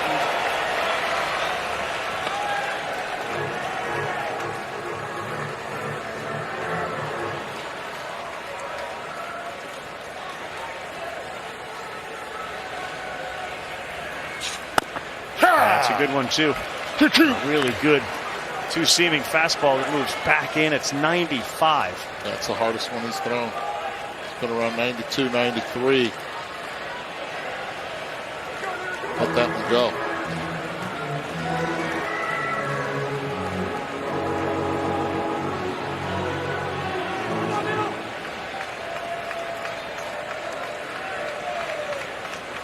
Two to Laviolette. Third base, Chestnut. Thought about chasing. That's another one elevated at 95.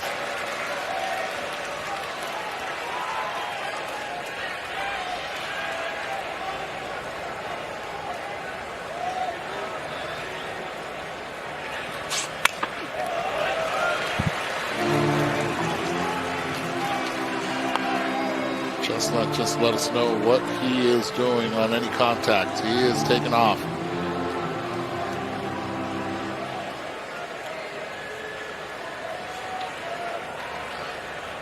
Three blue shirts between first and second. Shelton, Kurland, Caglione on a 3-2.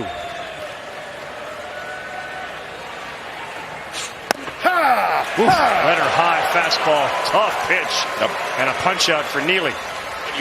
His ability to throw that two-seamer, I mean, kind of a front door two-seamer, so started in and off the plate to a lefty and bring it back is what really separates Neely. It's great arm side run, even on that side of the plate. There just aren't too many that can do that. You can get it arm side to where it's away from a lefty, not too many in, and that one froze Lavillette.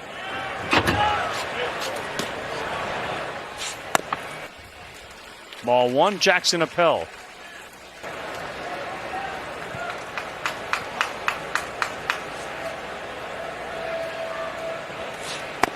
Good pitch. And so Oregon had a big day when he went 3 for 5 with a couple of doubles, 2 RBIs. The trust that the offense has in the pitching on A&M cannot be matched. They know they're going to get some great pitching. The question is, can they continue to hit like this against quality pitching? And they've done it so far. The 1-2. See you later. Neely fires another fastball by him. They'll strand a runner at third. Bottom 7 coming up here on ESPN. A&M up by 5. We go into the finals unbeaten. Vanderbilt in 15. They lost. And then it was UCLA, Arizona, and South Carolina all won. A&M has yet to lose in the NCAA tournament. Tennessee is playing what appears to be as well as they have all year. Dale Thomas leads things off. Stewart's first pitch above the strike zone, 1-0.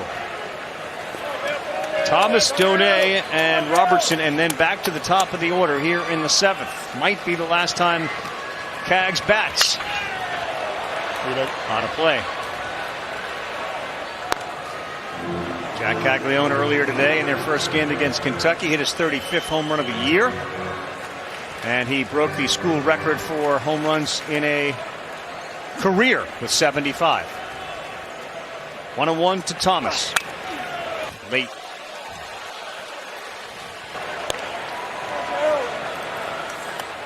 Well, it's been a frustrating night for Florida.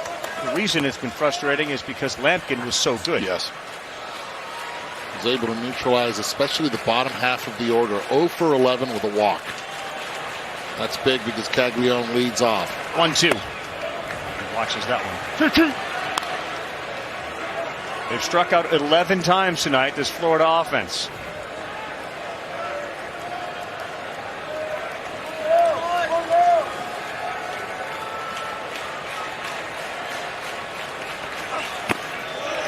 That's a good take. And now we go full 3-2 to the leadoff man.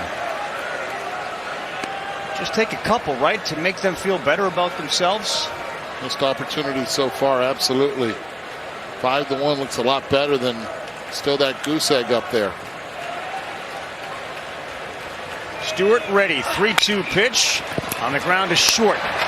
Amarillo. One down. Big out again for Stewart. Fundamental baseball all around. And Camarillo at shortstop has really been consistent on balls in, balls to his right, and right there, ball to his left.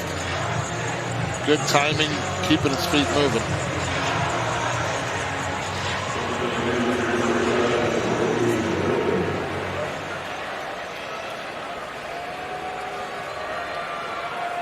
Brody Donay. Good breaking pitch. And to your point, man, he does set up on that third base side, and that ball sweeps across the plate. And watch Donay's hitch right here, right at the beginning. He's going to have to clean that up for consistency in the future. We saw the power that he had in game 1. We saw it opposite field and to the pull side as well. Rudy Jaramillo, big-time coach for the Texas Rangers in the past, used to call them collision hitters.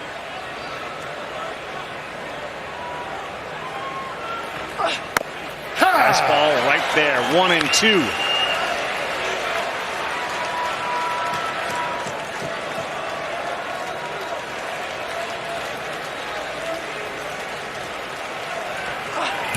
He got him. Third strikeout of the night for Donay. 12th of the game by Florida hitters. See you, pizza. Should have took the pancakes. Gets the state.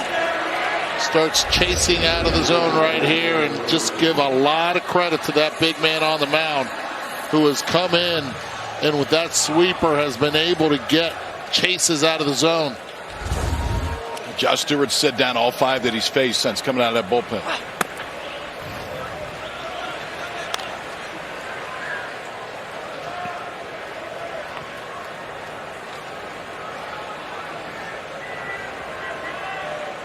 The 1-0 to Robertson. That's foul back. 1 ball, 1 strike.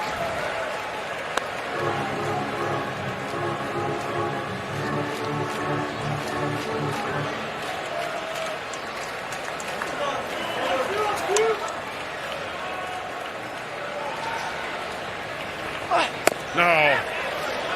2-1.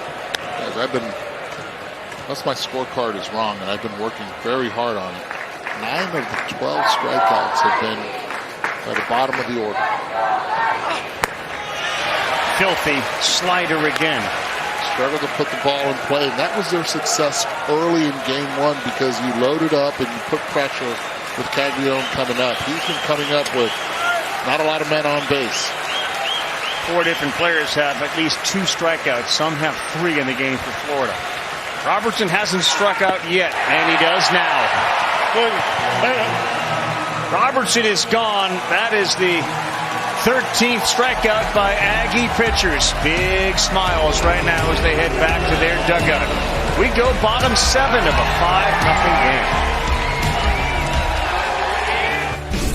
Mom and Mitchell are still in Indianapolis for the swimming trials. He has not qualified for Paris yet. He did win his heat the other day in the 200 fly and made the semifinals. But the way that the schedule is going, if this holds, Mom's going to be able to make it down to Omaha. Well, that'd be nice. I mean, in a family of underachievers, it'd be nice to be able to see that. I'm so disappointed. Thanks, KB. Good story there on the Schott family. I'm just a DH. All I do is hit. Tonight he's walked a couple of times. Hasn't gotten a hit. And it's 1-2 as Neely looks back at the pump. There's been a total of 7 hits in this game. 4 for A&M, 3 for Florida. Filthy slider there, and Neely now seems to be locked in himself. That's the 3rd strikeout in a row that he's got.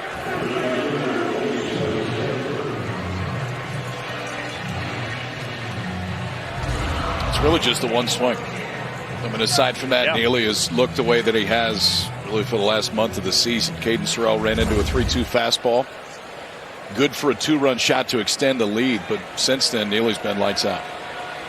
Sorrell's in the on-deck circle, and here's the first pitch, and that is a 2-seamer wicked to Ted Burton. Burton hit the ball on the nose. Dingus got robbed earlier today a handful of times for Florida State on shots to the outfield. Burton knows what that feels like.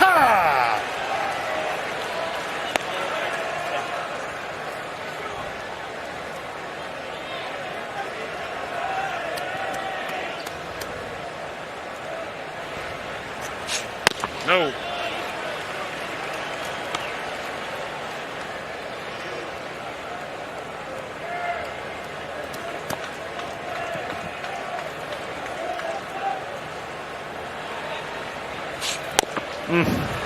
Wicked. Another strikeout, 4 in a row for Neely. It's really good movement.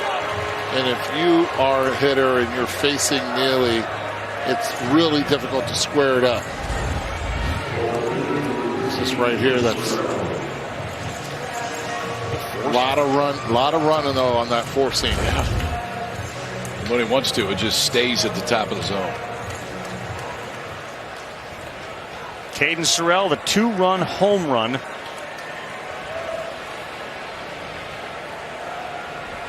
Made it 5-0, and he turned it around quickly. There's a fastball in there for strike 1.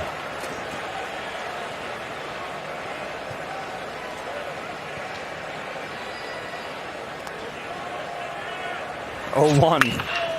Another one hit hard. Caglione's got plenty of time, and he will flip to Neely, and that will do it.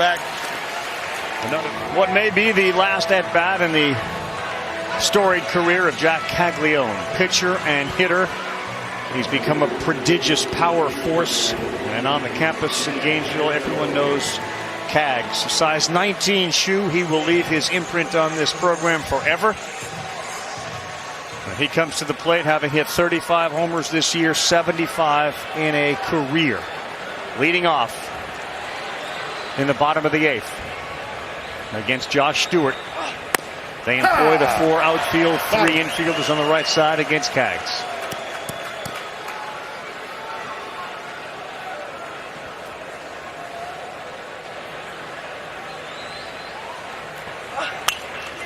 Got one hit there and he fouled it back.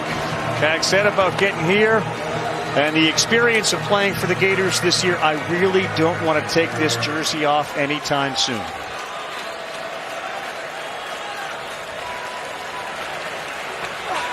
Goes down. Oh, boy. Look at 0-2 right there. Wasn't where Appel wanted it, but it certainly looked like a strike. Yeah, that was right over the knees. Great spot. It's another life.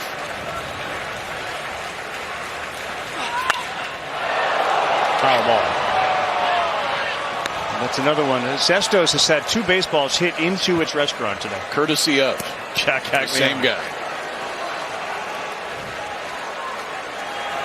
Stewart ready again. Spun one up there and had it hit a mile. What does he do here?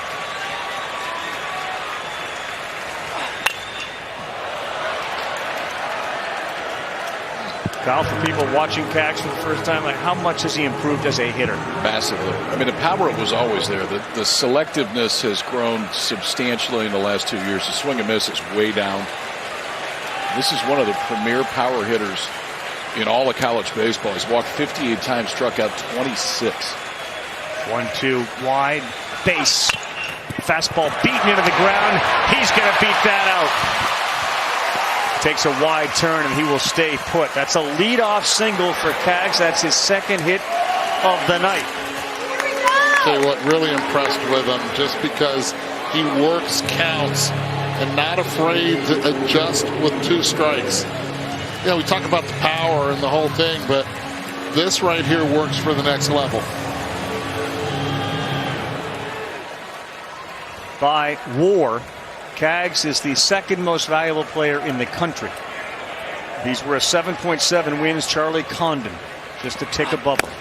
Swing and a miss now from Cade Kurland. They have to get production from Kurland and Shelnut and Shelton. They want to get back into this game. Bottom of the 8th, nobody out in a 5-0 A&M advantage.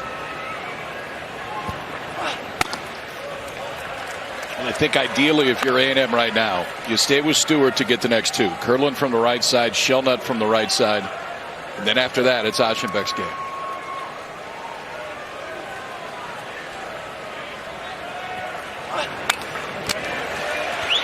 If you try to pull every pitch that Stewart throws, you're going to fall right in the trap of hitting ground balls to short or pop-ups.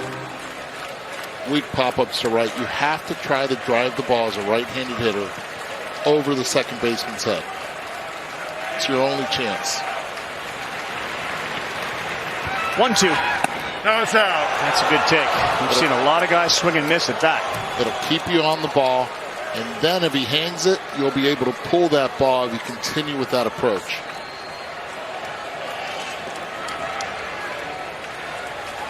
Kurland, the sophomore 2nd baseman. He's reached twice with a walk and a single. Caglione is off first.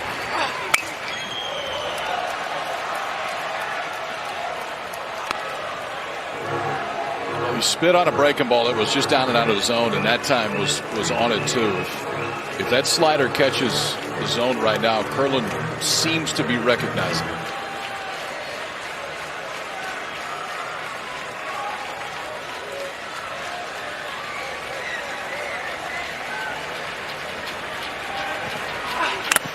Oh, shit, right? Straight off the mask of catcher, Appel.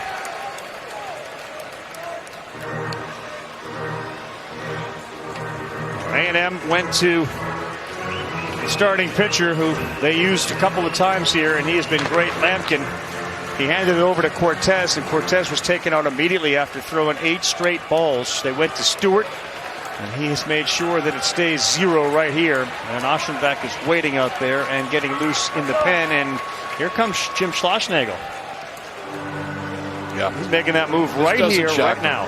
This doesn't shock. Curlin swings on the breaking ball scared me, honestly, if you're over there. And this is the guy that you trust the most that's coming in right now. I know it's a little bit unconventional, I get it, but I think it's based on the swings that he had. But Schloss has done this before during the regular season and regionals last year. Evan Aschenbeck, postseason ERA 0.73. He's coming in when we come back. Stewart had a smile on his face when he walked up. The A&M pitching tonight. 7 innings, 4 hits, 13 strikeouts, and 3 walks. There were 9 finalists for the award for Stopper of the Year, including Mason Burns, Griffin Herring, Richard Holmes, Wyatt, Lunsford Shankman. Then a Belt was in there too, and this is the guy right here who got it, Evan Aschenbeck. He's got a 2-2 count on Curlin.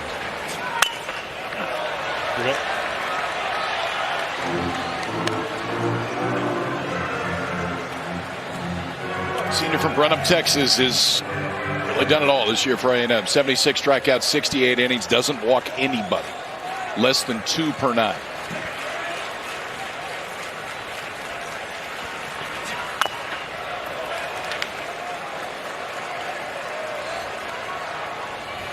Fastball, slider, changeup will not blow you away with like 96, but 70% strikes, 96 percentile. That's the tops in Division 1. 33% chase rate. And he does it with any one of those 3 pitches. Fastball, slider, changeup. 2-2. In the dirt, gets away. Caglione now goes to second, and they take the force play off.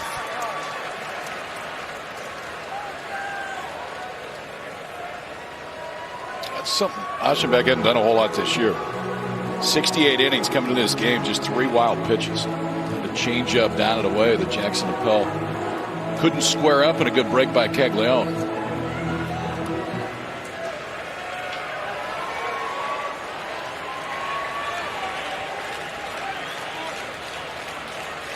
Three, 2 on the way to Curlin. And that is smoked. Foul.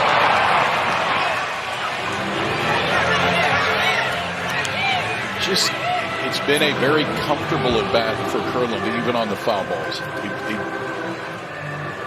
It's the feeling when you're on the mound that it's not a good feeling, where you feel like the guy at the plate is totally imbalanced the entire time. And Curlin swings and misses a ton, so this doesn't happen all the time. Looks to be comfortable up there right now.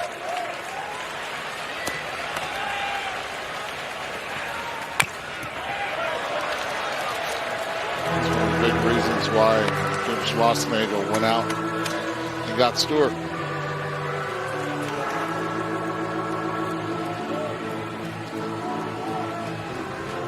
He hasn't thrown that many, but Curlin has now seen 11 pitches. This will be the 12th pitch of the at-bat. He stays on it, and he has seen it really well.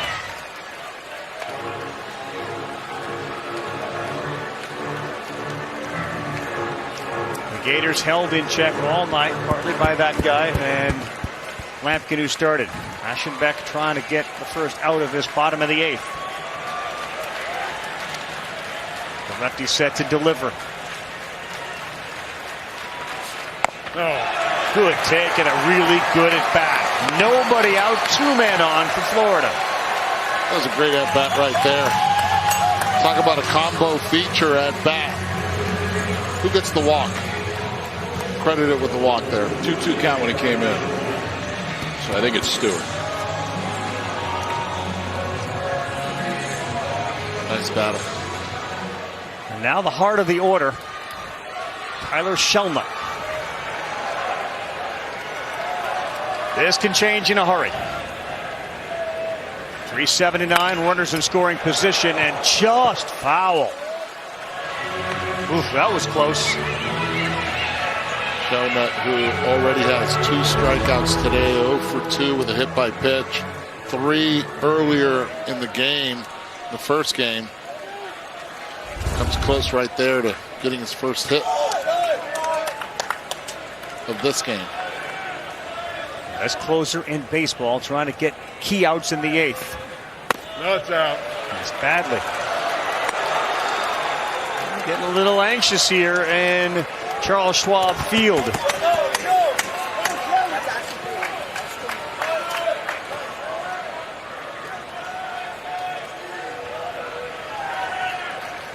One and one. Popped up and playable for Laviolette. Doesn't have to run far for this one. Drifts back and makes the play.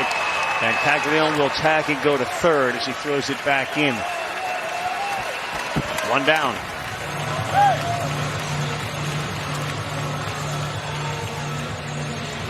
And man, that guy is playing hurt.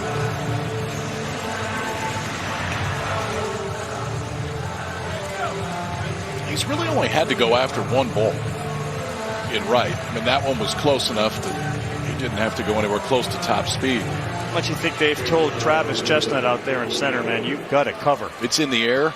Go get it. Yeah, you've got to cover here. Shortstop, the cleanup hitter, Colby Shelton. 20 long balls on the season. And this one is sent towards left. Doesn't have home run distance. Sorrell, right near the foul line, makes the play, and a huge second out. The inability of the Florida Gators to be able to drive runners in scoring position in this game has really shown up. 1 for 11 so far for the Gators.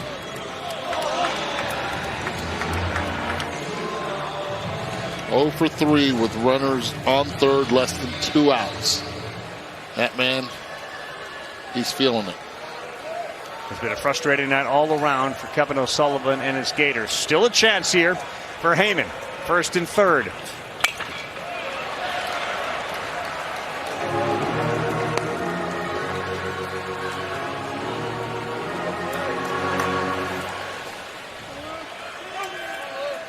One for 11, runners in scoring position with 2 outs, 0 for 7. Heyman has struck out 3 times.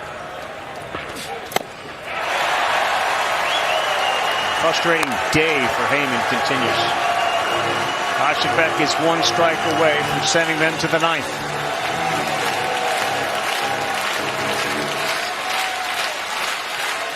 It's a team that scored 15 in their first game early this morning. The 0-2.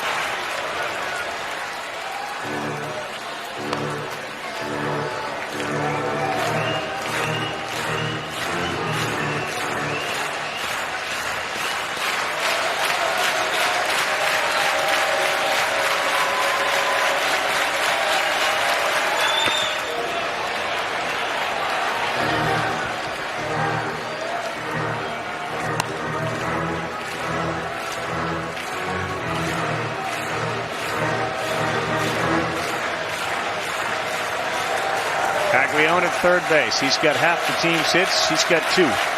They have 4, and Heyman is ready on a 2-2. Stays alive with the heater at 91, running away.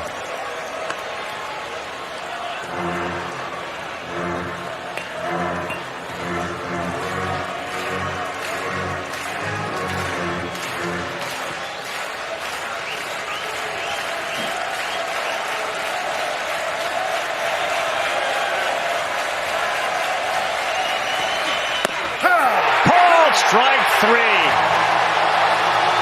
Schlossnagel pressed the right lever, brought in Ashenbeck, and he's able to get the job done. They had 2 on, nobody out. Fly out, punch out. 5-zip with 1 inning to go. All right, SVP, you're the man. Thank you very much. Looking forward to that telecast. Yeah, the Major League Baseball action is very good. Yankees and Orioles in a barn burner with the O's up 7-5, and the Yankees threatening. He'll get you all the highlights, and from Omaha as well with the incredible defense we saw all day. We got 1 inning left, 3 games just about set to be in the books. Neely will start things off by firing a slider in there for a strike. Bottom three for A&M. Camarillo, Kent, and Chestnut. Tennessee already into the championship series. And this ball driven deep to right. Wilson going back, still going back. He is off the wall, and he's dazed. He finds the ball heading to third. Camarillo. He will stand there. And Ashton Wilson hit that wall hard. I think he hit the post. Yeah, he hit it hard. That knocked the wind out of him right there. I hope that's all it was. There's laundry all over the place out there. Chain link in between, but I know the posts are covered with padding, but he hit that directly.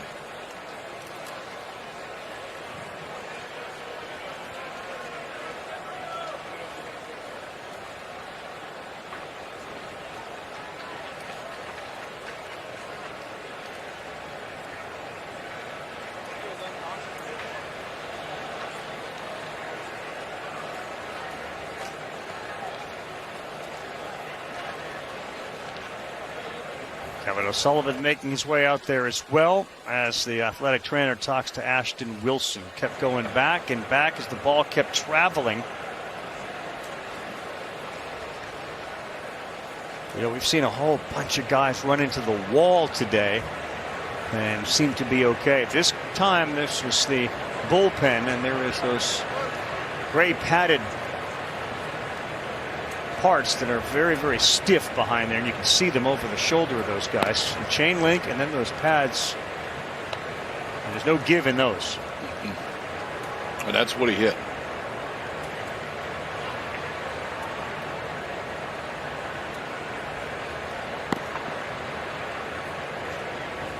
The first few steps after making contact, he was wobbly, to say the least.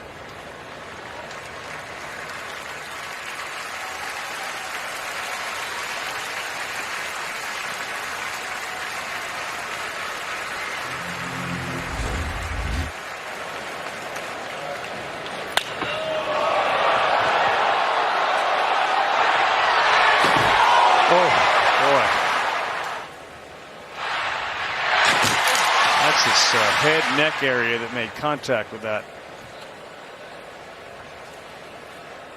No give on that post right there. The right shoulder as well, jammed up.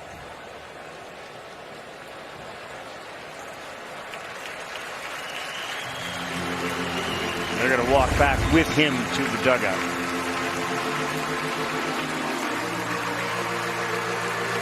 That spot in the order is due up first. Next inning. Obviously, Kevin O'Sullivan will go to the bench to bring somebody in for Ashton Wilson, who, if this is the end of his run this year, his postseason has been pretty important to the Gators getting to this point.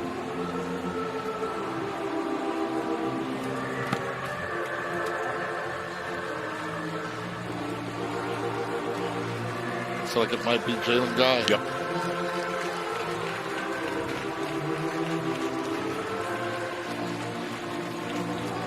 So Guy stops and talks to Wilson. Now he heads to right field. Camarillo ended up at third. And they're going to move him to left field. Well, let's try again. Maybe he's going to go to center. There you go. And that's where he's going. Most important, the condition of that guy right there, Ashton Wilson. You're kind of looking in and asking who's going where. Robertson, you're staying here. Guy, you are going to right field.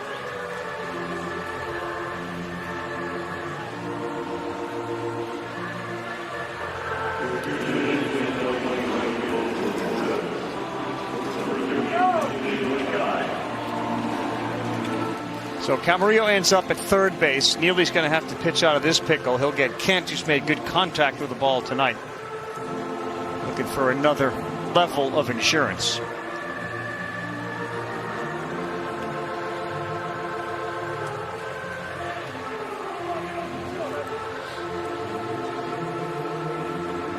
And if you're Florida, you got to bring the infield in right here. Down 5 already in the 9th. And Caden Kent, I know he just has one hit tonight.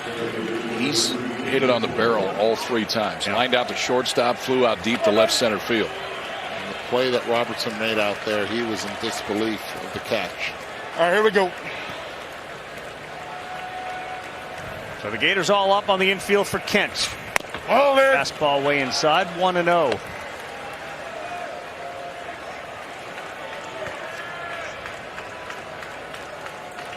Encouraging at the least to see Wilson stay on the bench to watch it. So 1-0. This ball fair down the line.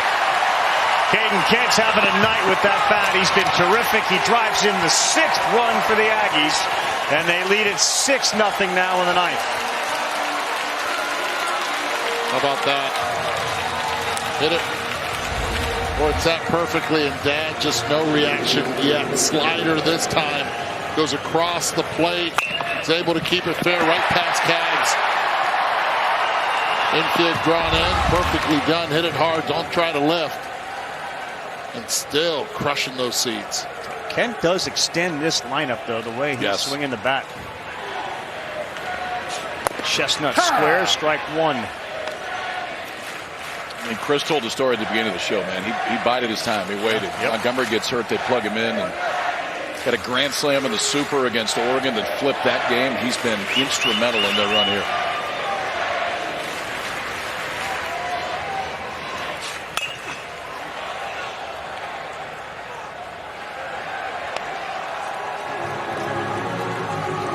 Neely's been really good. Gave up that quick 2-run home run to Sorrell. And prior to that triple from Camarillo, nothing else.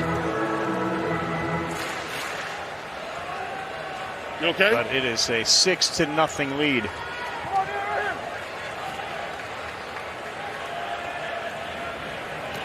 Kent fakes and goes, and there's a strikeout.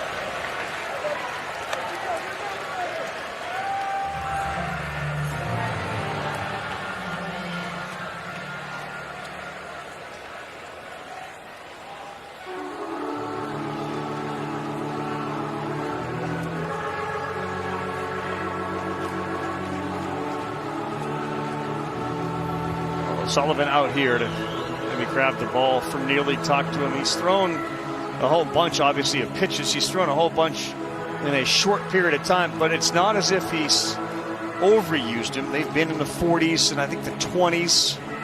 Very sensitive to what his pitchers are doing in the 6-0 game. That's an arm you want to preserve. Nearly done, leaves after a half-dozen punch-outs. It's been a great run for him through the postseason. Neely leaves potentially for the last time in that Gator uniform, but he was really good.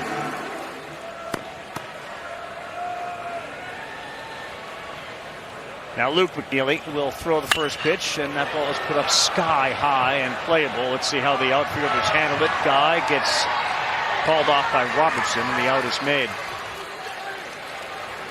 I think the emotion, you guys can both speak to it, is you come here and you've had this incredible run and you've been with these guys and you've got a chance to do something real special, which is to win the whole thing. You said it. I think we were in break. Like, you don't let your mind go to what happens if we don't win. 100%. Until the moment actually arrives. And when it arrives, you don't really know how it's going to hit you. It's just a reality for Neely right now. He's going to be a decent draft. There's a pretty good chance that he signs. And I mean, you remember, all that stuff hits you at once. 100%. You know that this could be your last opportunity to experience something with the band of brothers that you've had for the last 3 years. And you look at the Gators in this case, they were in Hoover on the road. Then they go to the regionals on the road, super regionals on the road. They go home for a couple days and back to the College World Series. So they've been together for a long time.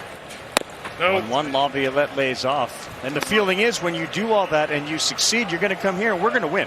Like, now we feel like we're going to win this thing. How did we get here? Now we're going to win it. Now we're peaking. This is our potential. Ha! It's top. 2-2.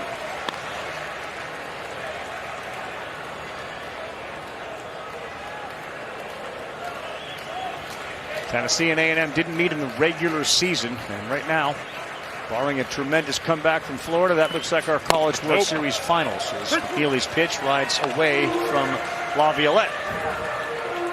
Neither team has ever won a College World Series. Yeah.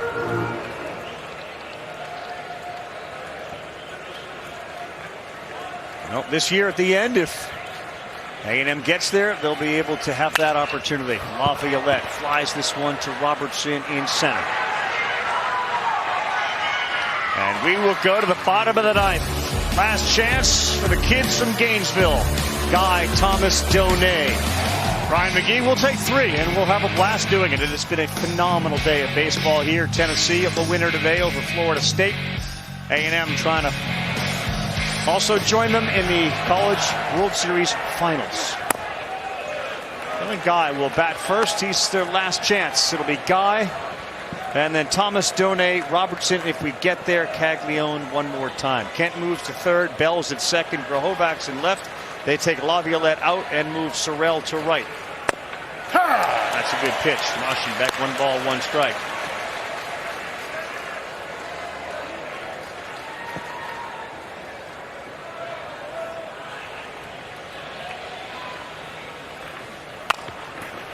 A little squibber to second. That's charged by Bell. He's there to make the play. There's 1 down.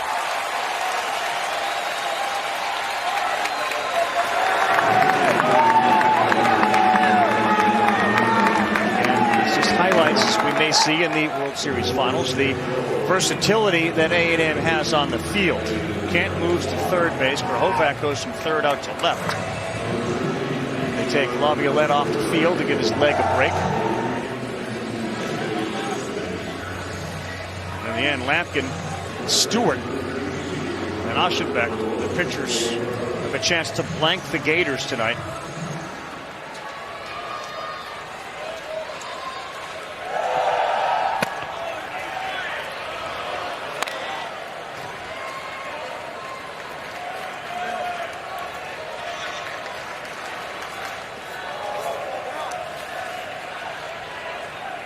The 1-0 to Thomas. That's high. 2-0. Last time that the Gators were shut out was against A&M, May 26th of 2022 in the SEC tournament.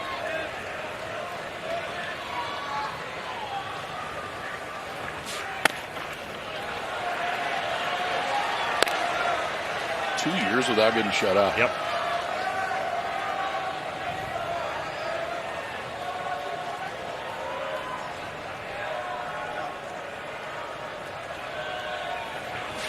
No, it's up. Brings us 1 step closer to Caglione again as Thomas gets walked. You got to think if you're Florida, that's the goal right now. Let's just get this lineup turned over. Give us a chance, get to Cags. He runs into one, it totally changes the environment. But one of these next 2 will have to reach for that to happen. And you got to be able to take a strike right here, especially after a walk. I know that has not been where baseball is right now, but Brody Donay, who has struck out 3 times,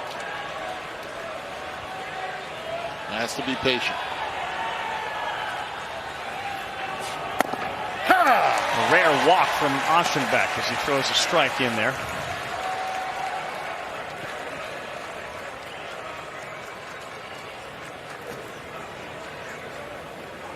Fourth free pass of this postseason. The 0-1. Yep. And he swings. Yep, that is 0-2.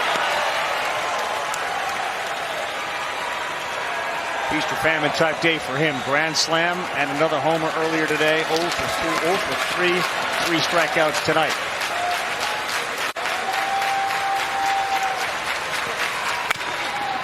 On the ground, could be 2, could end the game, and it will. A&M on to the College World Series finals to take on Tennessee.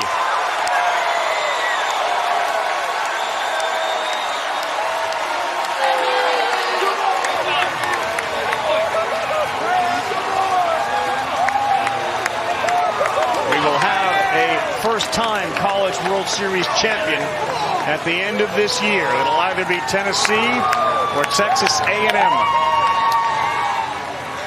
During the Open, we talked about their pitching and how potent it has been, and Look, maybe the best acquisition was getting Max Weiner and being able to have a pitching plan and a program set for it. And these guys, they're really taking advantage of it now here in the College World Series.